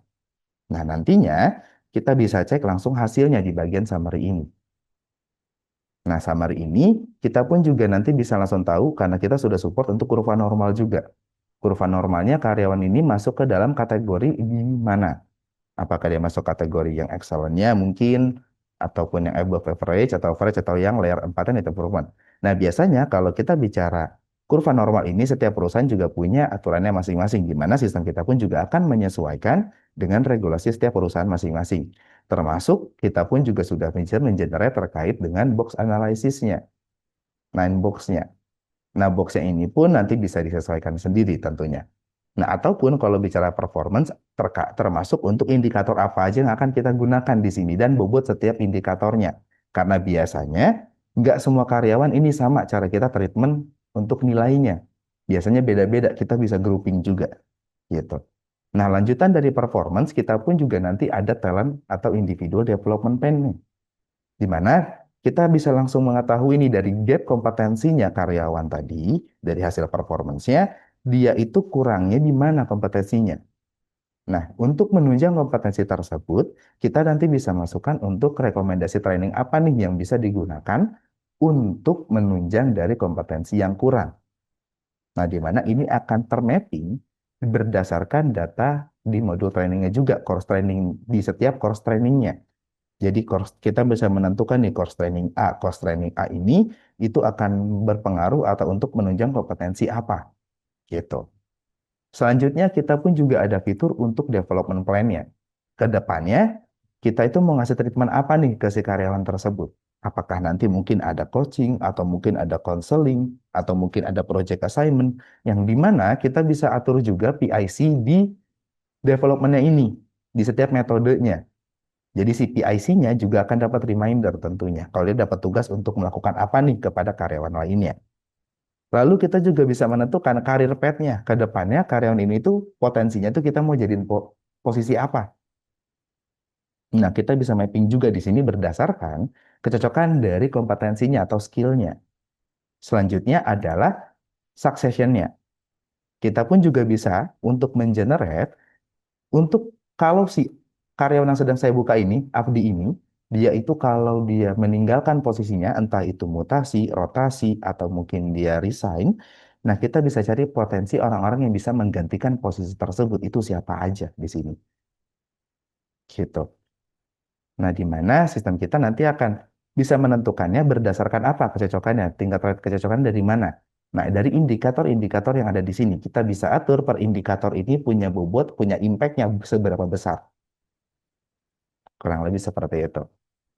Nah, di mana kalau bicara lanjutan dari performance-nya, kita pun juga nanti ada fitur untuk yang namanya calibration. Karena kita tadi ada kurva normal, di mana hasil performance actual itu nggak mungkin sudah sama dengan kurva yang udah kita setup. Di mana kita udah ada fitur khusus untuk menentukan kurvanya. Nah, kurvanya ini kita sesuaikan dari setupnya terhadap hasil actualnya. Nah, untuk kalkulasi otomatis sistem kita ini bisa juga. Tapi dengan catatan, kalau kalkulasi otomatis ini berarti sistem ini hanya melihat ke nilai terdekat aja. Misalkan untuk yang dapat nilai A, 10 orang kita butuh 5 orang aja nih yang dapat nilai A, yang dapat excellent. Nah, 5 orang dengan nilai lebih rendah itu akan turun ke berikutnya ataupun selanjutnya kayak gitu. Ataupun kita cari yang lebih untuk dinaikkan gitu ya. Nah, itu pun juga sama. Berarti yang dapat nilai tertinggi itulah yang akan naik gitu. Enggak cuma sampai sini sebenarnya ceritanya, kita pun juga nanti kalau udah kita setup terkait dengan si performance ini sampai dengan kalibrasinya, kita pun juga nanti ada fiturnya sampai dengan kita mengkalkulasi atau menghitung kenaikan gajinya yang didasarkan dari hasil performance yang kita bandingkan dengan salary card-nya atau info salary grading-nya dari perusahaan. Gitu. Nah, nanti kita bisa bikin tuh matriksnya. Misalkan kita bisa menentukan dulu, kita buat tuh salary grading-nya untuk sebuah posisi dan grade-nya, below-nya itu berapa, below salary-nya, middle-nya itu berapa, high-nya itu berapa. Nah, di mana hal tersebut akan dibandingkan dengan hasil performance-nya. Jadi kita bisa langsung buat matriksnya. Kalau dia itu underpaid, performance-nya dapatnya A, dapatnya berapa persen nih kenaikannya. Ataupun yang semacamnya. Nah, itulah kalau dari saya nih terkait dengan gambaran highlight yang ada di sistem, flow-nya kayak gimana. Gitu, kalau bicara terkait dengan hal-hal yang strategik. Oke. Terima kasih semuanya atas waktunya dan juga perhatiannya. Saya kembalikan lagi ke Mbak Uma, saya izin untuk stop share. Silakan Mbak Uma, terima kasih semuanya. Ya, terima kasih Bapak Erwin. Dari pemaparannya luar biasa sekali. Kita jadi kebayang Bapak Ibu sekalian bahwa Sunfish dari mulai rekrutmen sampai dengan tadi dijelaskan untuk strategic workforce planningnya seperti apa. Semoga ada gambaran dari Bapak Ibu semua. Dan jika Bapak Ibu ingin melihat lebih jauh demo produk dari Sunfish, Bapak Ibu bisa untuk set meeting dengan kami. Silahkan langsung saja hubungi nomor marketing communication kami yang sudah kami share di kolom chat. Dan selanjutnya kita masuk ke sesi tanya jawab Bapak Ibu sekalian. Di kolom Q&A sudah ada banyak sekali pertanyaan yang masuk. Semoga waktunya cukup untuk bisa kami jawab semua pertanyaan dari Bapak Ibu. Di sini satu pertanyaan dari satu orang sepertinya agak cukup beruntun begitu ya pertanyaannya. Kita langsung mulai saja sesi tanya jawabnya. Yang pertama izin Pak Dharma, ini ada pertanyaan untuk Pak Dharma dari Bapak Gilang Faisal Andrian dari Sigap.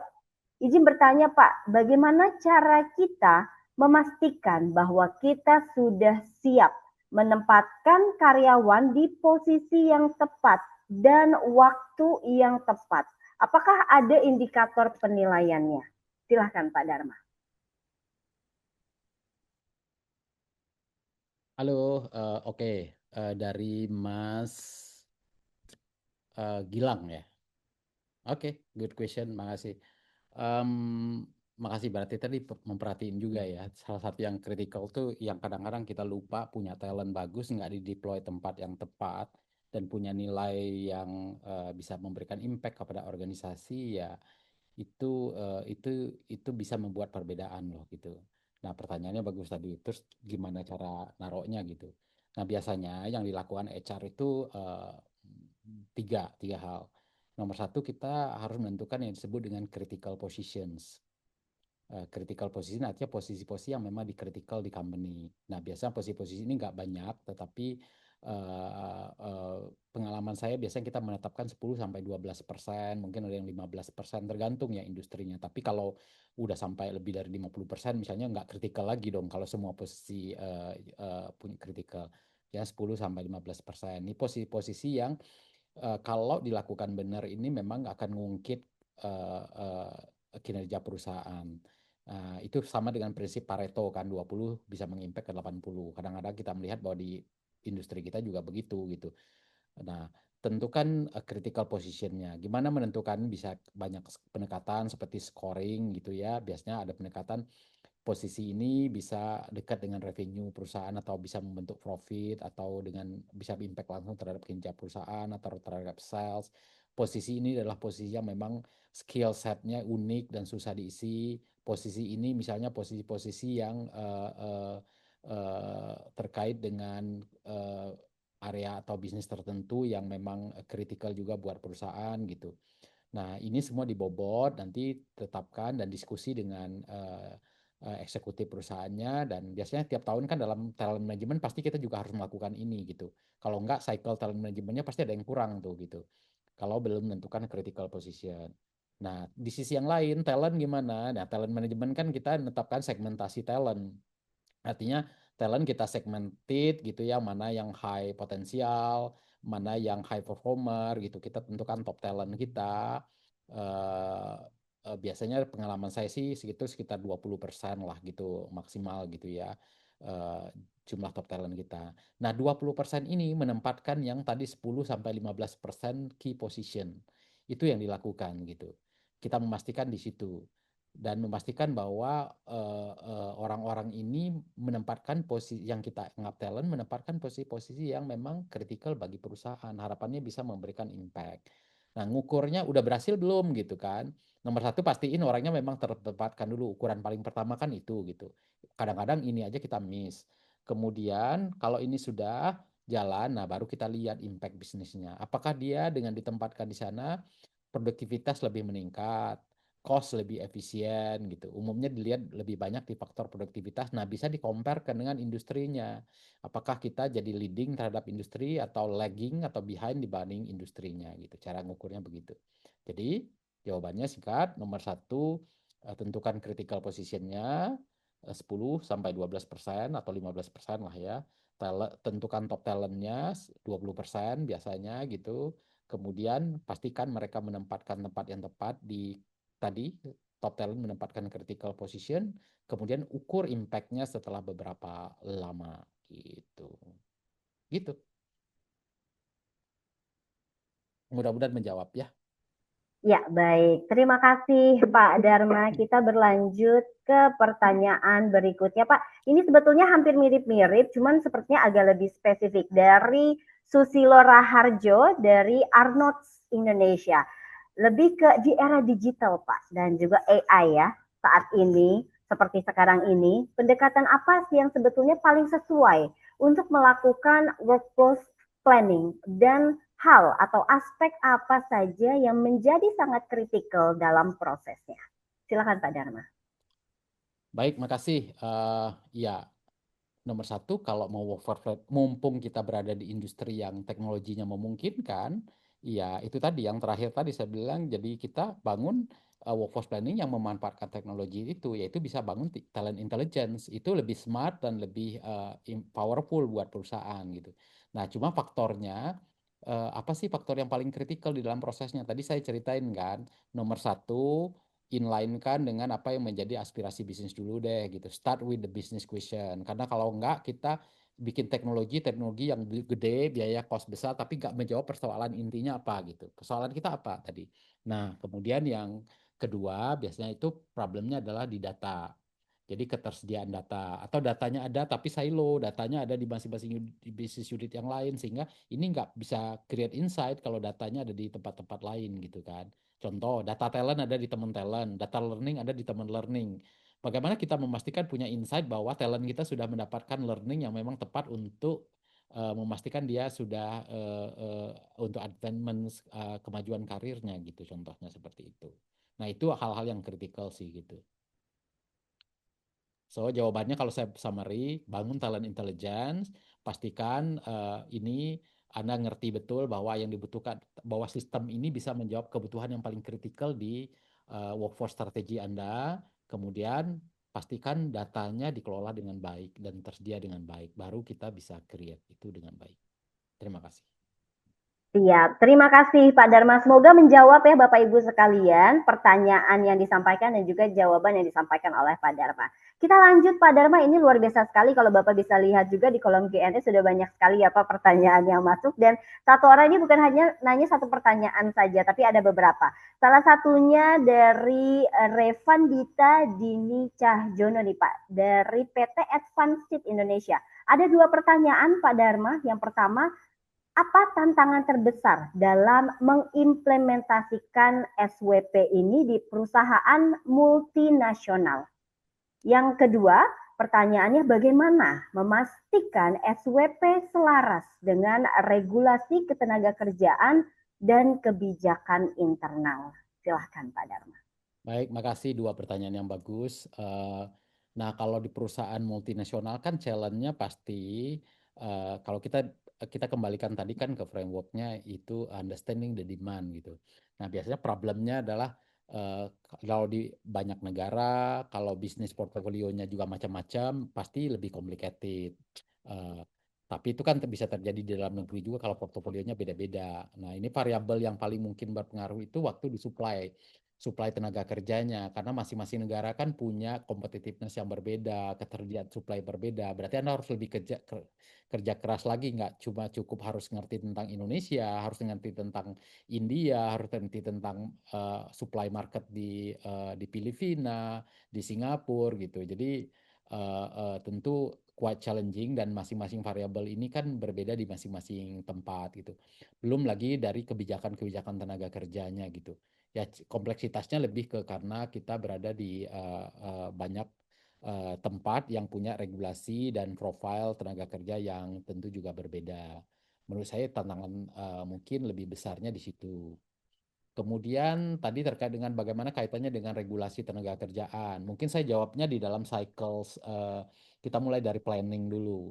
Nah, planning mungkin yang paling relate dengan isu ketenaga kerjaan adalah bagaimana kita memastikan bahwa planning kita itu anti diskriminasi dan tidak bias gitu kan. Kadang-kadang kalau kita memasukkan ke teknologi, kebiasaan kita ternyata kalau kita track dari data-data kita selama ini ada preferensi tertentu misalnya menerima dari gender tertentu gitu. Itu mungkin kita nggak sadari, nggak niat gitu. Tapi ketika itu dimasukkan ke sistem dan kita olah datanya, si AI-nya bilang gitu, dia kasih rekomendasi untuk memperbanyak jumlah gender tertentu gitu. Karena apa? Karena selama ini juga ternyata data-data kita menunjukkan kita punya preferensi tertentu gitu. Atau punya preferensi dengan talent atau asal asal universitas tertentu misalnya. Nah, ini hati-hati nih waktu planning, jangan sampai kemudian ada genders discrimination gitu. Kemudian di supply, waktu bicara tentang supply tenaga kerja tadi pasti satu jangan ada diskriminasi. Saya pernah juga mengalami di mana tentu namanya karena perusahaan kita perusahaan besar, kita pengen meng-hire-kan dari seakan-akan top universities gitu. Tapi kita lupa bahwa talent itu nggak cuma datang dari top universities, ada namanya kesempatan kerja gitu ya, yang harus dibuka seluas-luasnya buat semua gitu. Jadi hati-hati di situ. Jangan sampai diskriminasi ada preferensi yang kemudian menutup kesempatan kerja. Nah, mungkin yang agak relate secara teknikal di regulasi ketenaga kerjaan adalah waktu kita melakukan gap closing-nya atau melakukan action untuk menutup gap-nya. Nah, itu pertama melalui hiring, redeploy, placement, hiring gitu. Nah, yang mungkin redeploy itu kan pasti banyak bersentuhan, orang harus dipindahin, dimutasi ke tempatnya, tidak dikomunikasikan dengan baik sehingga menimbulkan dispute. Nah, itu juga rentan gitu. Karena begitu kita merencanakan, kan nggak semua orang juga pengen pindah gitu. Ini kebetulan saya mengalami juga di klien terakhir ini gitu ya. Karena telah dilakukan restruktur organisasi, ternyata gap-nya, unmap-nya kalau di map ke organisasi yang baru itu ternyata nggak pas gitu. Sehingga orang ini kan harus di-deploy ke tempat-tempat yang baru, harus pindah yang dari Jawa, harus pindah keluar Jawa, atau di-deploy tempat yang lain. Nah, kalau kita tidak melakukan dengan respect, dengan baik, tidak melakukan counseling gitu ya, proses-proses ini akan menimbulkan dispute. Itu bisa jadi isu gitu kan. Kemudian sama di outplacement, dalam strategi nanti closing the gap, kadang-kadang kita akan ketemu skenario di mana ternyata supply lebih besar dari demand. Nah, saya mengalami itu bertahun-tahun gitu. Setiap tahun kita mengeluarkan yang namanya program early retirement. Nah, program early retirement ini harus benar-benar memperhatikan aturan ketenagakerjaan terkait hak pesangonnya gitu ya. Kemudian melakukannya dengan respect, ada counseling, coachingnya gitu, untuk memastikan bahwa ini dilakukan dengan respect dan benar, hak-haknya terpenuhi gitu. Dalam hiring tadi transparansi dalam hiring, memberikan kesempatan, tidak boleh diskriminasi, proses yang transparan itu juga penting dalam konteks ini. Jadi hampir di semua proses ini ada kaitannya gitu. Cuma kaitannya kira-kira yang saya sering ketemu di situ sih gitu, area-areanya gitu. Makasih. Ya, baik. Terima kasih Pak Dharma. Kita lanjut Pak. Pertanyaan selanjutnya dari Nanang Harijanto. Ada tiga pertanyaan bahkan Pak di sini. Yang pertama, faktor apa saja yang menyebabkan manpower planning ini tidak lagi cukup efektif untuk menghadapi perubahan pasar tenaga kerja? Pertanyaan yang kedua, dalam konteks transformasi digital, kompetensi apa yang paling rentan mengalami skill gap? Dan pertanyaan terakhir Pak, yang ketiga, apa perbedaan utama antara MPP tradisional dan SWP? Silahkan Pak. Baik, makasih Mas Anang. Pertanyaannya banyak ya. Cuma kalau pertanyaan yang terakhir itu nomor 3 itu exactly sebenarnya konten saya yang saya sampaikan itu menjawab itu gitu. Ini cuma ngetes aja kali tadi. Jadi saya jawab yang terakhir.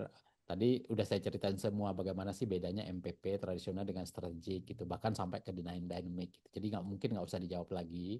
Kemudian nomor 1, apa yang menyebabkan MPP tidak lagi cukup efektif untuk menghadapi perubahan pasar tenaga kerja? Tadi saya sampaikan, kalau dihitungnya itu cuma headcount, dan tradisional, kita nggak punya visibility terhadap keseluruhan konteks kebutuhan bisnisnya, dan juga tidak punya visibility sebenarnya yang kita butuhkan di tenaga kerja itu apa sih gitu. Misalnya kita pakai pendekatan yang sangat sederhana ya, hitung aja workload-nya gitu kan, kelihatan tuh satu posisi kurang satu orang gitu, udah kita butuh satu orang. Tapi kan kita nggak tahu nih, orang ini skill-nya apa, apakah skill-nya relevan dengan kebutuhan bisnis kita sekarang gitu, atau hanya replacement untuk mengerjakan pekerjaan yang mungkin tidak valuable juga. Kebetulan kalau misalnya yang workload-nya besar itu hanya pekerjaan-pekerjaan sifatnya administratif gitu kan. Jangan-jangan bukan hiring yang kita perlukan, taruh teknologi bisa gantiin, nggak perlu orangnya malah gitu, nggak perlu hiring gitu kan. Jadi memang nggak punya konteks dan visibility yang cukup besar kalau kita memang hanya berdasarkan sifatnya lebih operasional, teknikal tadi gitu. Kenapa kita harus jadi strategik gitu. Kemudian pertanyaan yang kedua adalah dalam transformasi digital kompetensi paling rentan itu apa? Nah ini kalau ini saya saran teman-teman rajin baca ya di World Economic Forum itu rilis setiap tahun itu tentang tren perubahan kompetensi apa saja yang hilang, apa yang tumbuh. Yang saya dapat katakan bahwa teman-teman 3 tahun lalu saya sering presentasi tentang workforce ya. Saya lihat sering saya katakan di situ berdasarkan hasil risetnya mengatakan jumlah pekerjaan yang hilang itu lebih banyak dari pekerjaan yang tercreate gitu. Tapi hari ini 2025 pekerjaan yang tercreate itu lebih banyak dari pekerjaan yang hilang. Nah, artinya apa? Dalam transformasi digital ini terjadi shifting terhadap kompetensi, terhadap skill kan gitu.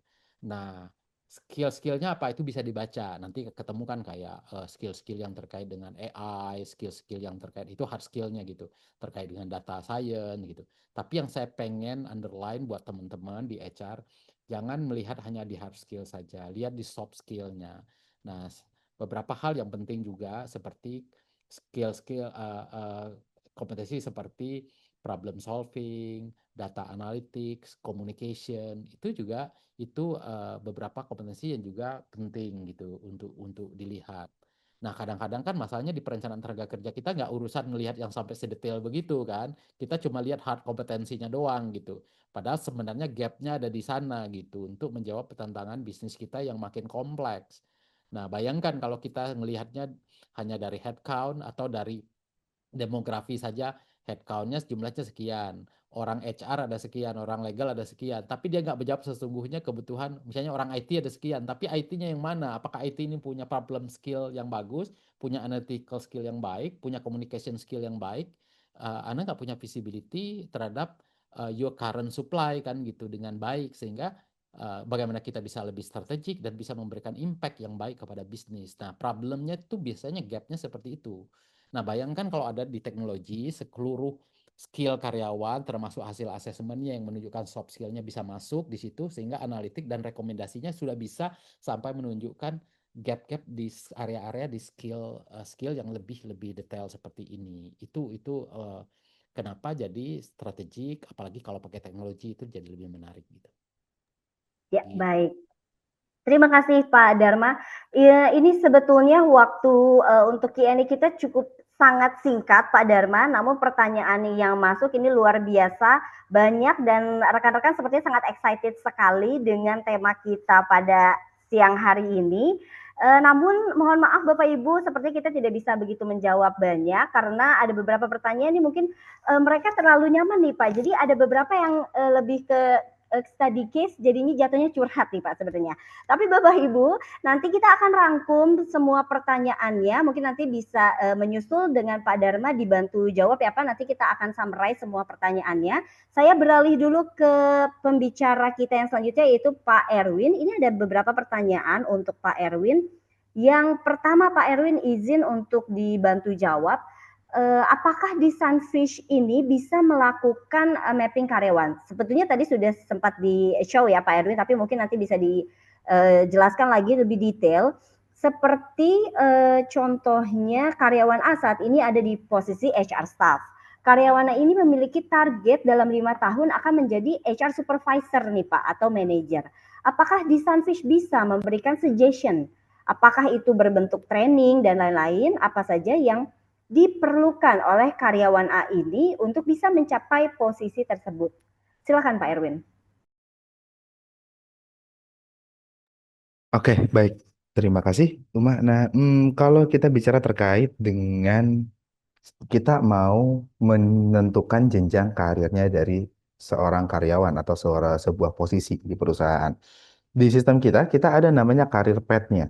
Jadi kita bisa menentukan ke depannya kita mau jadikan dia itu ke posisi apa.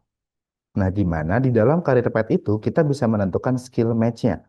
Apa aja sih yang harus dikejar, yang harus dicapai gitu dari kompetensi-kompetensinya. Nah, ataupun kita balik. Jadi karyawan tersebut jadi successor sebagai posisi yang dia tuju itu, yang mau kita tempatkan tadi. Dari HR staff menjadi HR manajernya.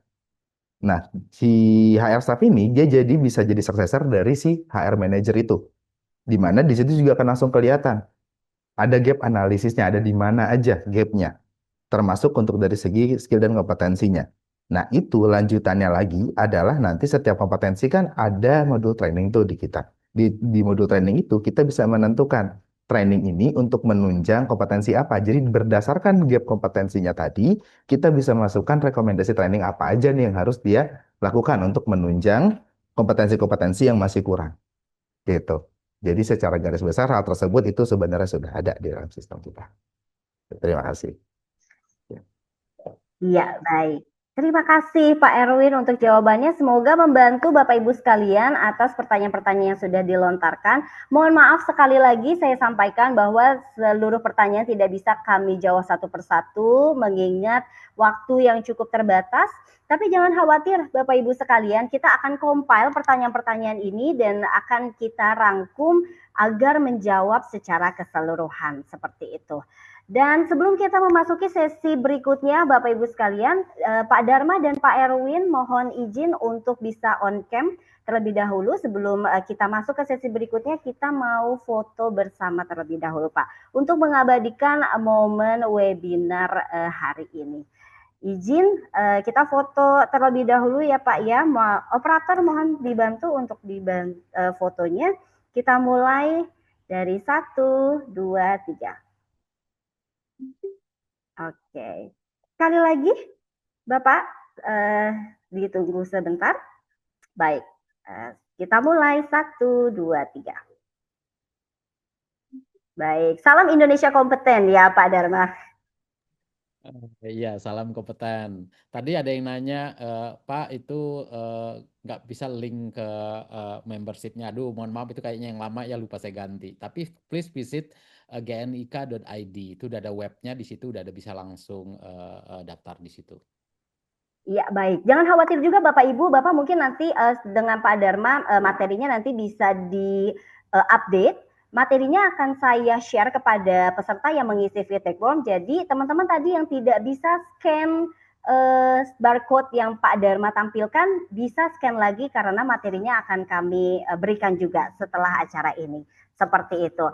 Baik, Bapak Ibu kita mau masuk ke sesi berikutnya, namun dikarenakan Pak Dharma ada kegiatan lain, sehingga kami persilahkan Pak untuk mengikuti kegiatan lainnya. Kami persilahkan juga untuk live webinar ini. Kami ucapkan terima kasih sekali lagi Pak Dharma beserta teman-teman dari GNIK yang sudah mau berkolaborasi bersama dengan Data On dan semoga bermanfaat. Terima kasih semua. Mudah-mudahan bermanfaat dan menginspirasi. Terima kasih juga Pak Erwin. Baik, terima kasih. Izin live ya. Silakan Pak. Ya baik Bapak Ibu sekalian, kita akan melanjutkan sesi webinar kita pada siang hari ini dengan tadi sudah sama-sama mendengar dua pemaparan materi dari kedua narasumber kita. Sekarang saatnya kita rehat sejenak untuk mengikuti kuis dari Kahoot Quiz yang akan di-show oleh operator kami. Namun sebelum itu saya informasikan terlebih dahulu Bapak Ibu sekalian, untuk mengikuti Kahoot Quiz ini kita punya total hadiah senilai Rp1 juta untuk 5 orang pemenang. Jadi silahkan disiapkan dulu gadgetnya sebelum nanti kami share PIN dan juga barcode untuk Kahoot Quiz ini. Ya, dan juga Bapak Ibu ada catatan penting untuk mengikuti Kahoot Quiz ini bagi Bapak Ibu yang mungkin sudah berkali-kali mengikuti Kahoot Quiz dan sudah menang selama 3 kali berturut-turut, mohon maaf akan kami gugurkan dan kami pilih pemenang selanjutnya agar kami bisa memberikan kesempatan kepada teman-teman yang lain yang baru mencoba kuis Data Talk by Data On via Kahoot ini. Dan sebelum kita masuk juga ke kuis hari ini, saya izin mengingatkan kembali kepada Bapak Ibu yang mau join Kahoot kuis ini, ketika nanti nama Bapak Ibu masuk ke dalam podium sebagai pemenang, mohon untuk konfirmasi kemenangan Bapak Ibu tersebut ke dalam WhatsApp marketing kami. Yang nomornya sudah ada di kolom chat ya Bapak Ibu agar mengkonfirmasi dan bisa dibantu follow up kembali oleh tim kami untuk memberikan hadiahnya. Dan hadiahnya akan kami berikan berupa e-wallet ya Bapak Ibu. Pemenang pertama Rp305.000 dalam bentuk e-wallet. Pemenang kedua Rp300.000, pemenang ketiga Rp200.000, pemenang keempat Rp100.000, dan pemenang kelima Rp50.000. Dan hadiah ini bisa diklaim kurang lebih 5-7 hari kerja setelah acara ini selesai. Baik, kita langsung mulai saja untuk games Kahoot quiz hari ini. Baik, silakan ditunggu, tim operator kami akan share PIN dan juga barcode untuk Bapak Ibu bisa scan.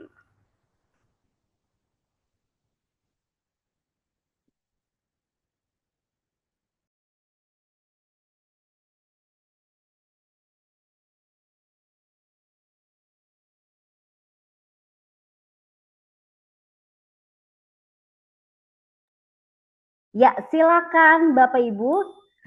Di sini sudah muncul PIN dan juga barcode-nya. Silakan di-scan, kita menunggu sampai Bapak Ibu semua masuk ke dalam kuis Kahoot ini. Jangan lupa untuk registrasi nama di Kahoot quiz ini sesuai dengan nama registrasi ya Bapak Ibu agar nantinya tim kami bisa bantu cek dengan lebih mudah. Baik, kita masih tunggu Bapak Ibu untuk masuk ke dalam Kahoot quiz ini. Pertanyaannya akan seputar materi yang disampaikan oleh Pak Dharma dan juga pengetahuan umum. Tapi pengetahuan umumnya tentang data on tentunya dan juga Sunfish HR. Baik, kita masih tunggu beberapa teman-teman yang masih mencoba untuk masuk ke dalam Kahoot quiz ini. Ya, sudah ada 45 orang yang masuk dan masih terus bertambah. Silakan, kita masih punya waktu. Saya informasikan juga di Kahoot quiz ini ada 5 pertanyaan ya Bapak Ibu. Jadi Bapak Ibu harus cepat-cepatan juga nih untuk menjawab pertanyaan yang ada. Baik, sambil terus bertambah kita langsung saja start quiznya. Silakan di start Kahoot quiz. Siap-siap Bapak Ibu untuk pertanyaan pertama.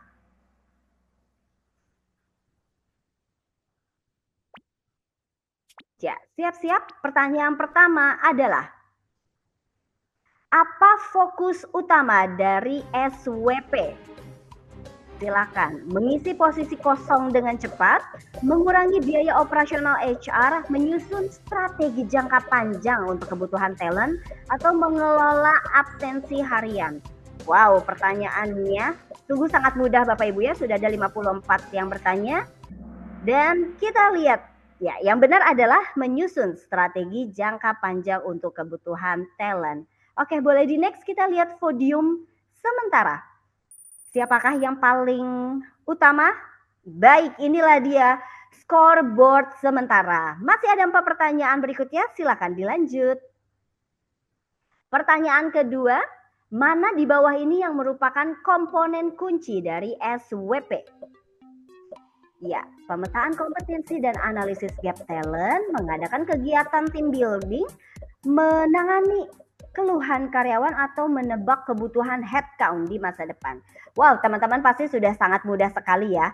Yang jawab langsung sangat cepat.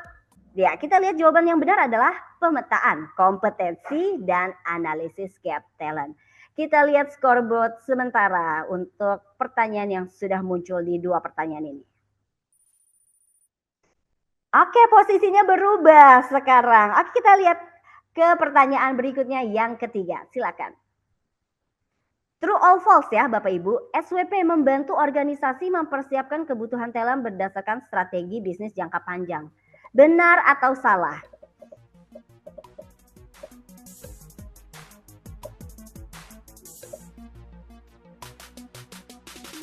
Waktunya 8 detik lagi untuk menjawab.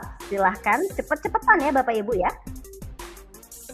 Tentunya jawabannya adalah benar. Seperti itu. Mari kita lihat scoreboard sementara. Apakah posisinya terus berubah atau masih bertahan?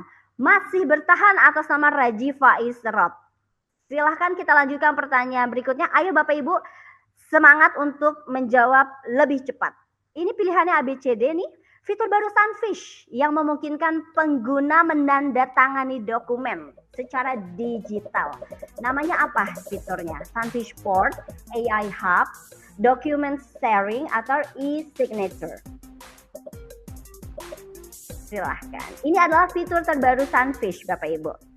Dan jawaban yang benar adalah e-signature. Kita sudah punya ya Bapak Ibu ya, untuk tanda tangan digital Bapak Ibu bisa menggunakan fitur e-signature ini. Kita lihat scoreboard sementara. Wow, posisi berubah. Selamat kepada yang sudah lebih dulu dan cepat mengisi. Kita masuk ke pertanyaan berikutnya. Silakan. Pertanyaan terakhir, fitur AI mana yang bukan termasuk dalam Sunfish AI Hub? Yang bukan ya Bapak Ibu. Silakan. Wow, sudah banyak, cepat sekali ini teman-teman yang menjawab. Berarti sudah sangat familiar dengan Sunfish ya. Oke, dan yang bukan merupakan Sunfish AI Hub adalah pembuatan desain grafis dan marketing. Benar sekali. Dan kita lihat podium, siapakah yang berhasil mendapatkan hadiah dari Data Talk by Data On. Pemenang ketiga kami ucapkan selamat kepada Pak Tubagus Heri. Pemenang kedua Gilang Faisal. Dan pemenang pertama, selamat kepada Radia Wigantara. Dan pemenang keempat Rafina. Pemenang kelima Romi. Bapak Ibu yang ada di podium ini, kami mohon untuk segera menghubungi nomor marketing communication yang ada di kolom chat untuk memastikan bahwa Bapak Ibu dapat mengklaim e-walletnya. Seperti itu. Kami ucapkan selamat sekali lagi kepada Bapak Ibu yang berhasil memenangkan Kahoot Quiz ini. Baik Bapak Ibu sekalian, sebelum saya akhiri acara webinar kita pada sore hari ini yang luar biasa seru sekali, izinkan saya untuk men-share barcode feedback form. Barcode ini menjadi wajib Bapak Ibu untuk diisi seperti yang tadi sudah saya sampaikan bahwa ini merupakan syarat diberikannya materi dan juga e-sertifikat Bapak Ibu telah mengikuti acara webinar Data On pada hari ini. Dan juga tentunya Bapak Ibu tadi yang sudah memenangkan Kahoot Quiz wajib juga mengisi feedback form ini karena jika tidak akan kami gugurkan dan kami pilih pemenang berikutnya. Seperti itu. Silakan kami berikan waktu terlebih dahulu untuk Bapak Ibu mengisi feedback form ini. Dan juga akan saya share link feedback formnya jika Bapak Ibu ada kendala dalam men-share, dalam men-scan barcode-nya. Di sini akan saya berikan link di kolom chat. Silahkan Bapak Ibu dapat mengaksesnya. Ya, sambil Bapak Ibu mengisi feedback form ini, karena ini merupakan hal yang sangat wajib Bapak Ibu sekalian, kami ingatkan juga kepada Bapak Ibu yang bergabung di Data Talk by Data On hari ini, bagi yang sudah menjadi klien dari Data On, Bapak Ibu bisa mendapatkan voucher tambahan. Selain tadi e-wallet, bagi teman-teman yang memenangkan Kahoot Quiz, jika Bapak Ibu merupakan klien dari Sunfish HR, Bapak Ibu bisa mendapatkan kesempatan mendapatkan voucher MAP senilai Rp1 juta dengan mengisi review Sunfish HR pada platform G2 dan Gartner. Bagaimana caranya Bapak Ibu sekalian? Silakan Bapak Ibu menghubungi nomor yang tertera di layar bisa lewat WhatsApp di 0852 1858 4097. Ini adalah WhatsApp marketing communication kami. Bagi Bapak Ibu yang sudah menjadi klien DataOn, silahkan Bapak Ibu bisa mendapatkan voucher MAP senilai Rp1.000.000 hanya dengan mengisi review pada platform G2 dan Gartner.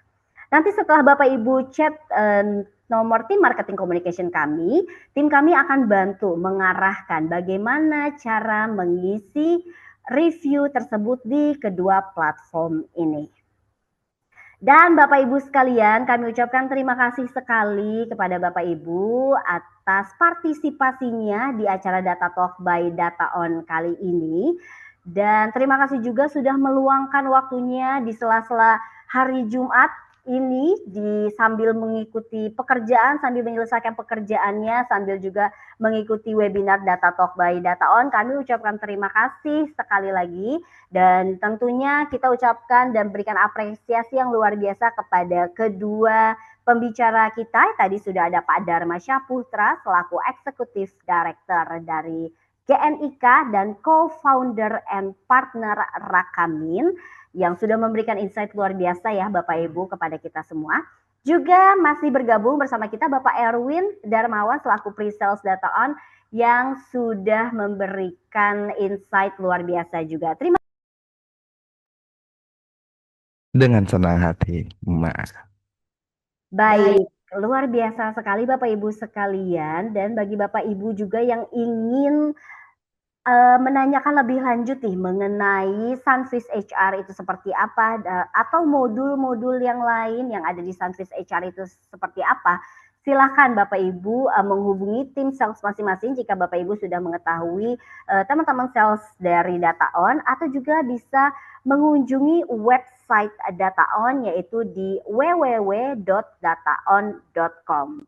Dan saya Bapak Ibu selaku pembawa acara pada hari ini mengucapkan terima kasih banyak, dan juga luar biasa sekali acara kita pada hari ini. Acara webinar kita pada hari ini merupakan acara rutin Bapak Ibu yang selalu diadakan oleh DataOn. Oleh karena itu Bapak Ibu, untuk mengetahui acara-acara kita berikutnya DataOn akan ada event apa lagi, silahkan follow sosial media dari DataOn. Kami punya beberapa sosial media, ada di YouTube, Facebook, LinkedIn, Instagram, dan juga seputar event-event pun juga ada di website kami Bapak Ibu.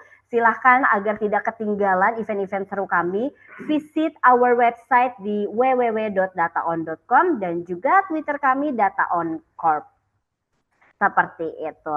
Bapak Ibu juga selain bisa mengetahui event-event apa yang diselenggarakan oleh DataOn, kami juga aktif selalu memberikan konten-konten menarik dan konten-konten terupdate seputar dunia HR.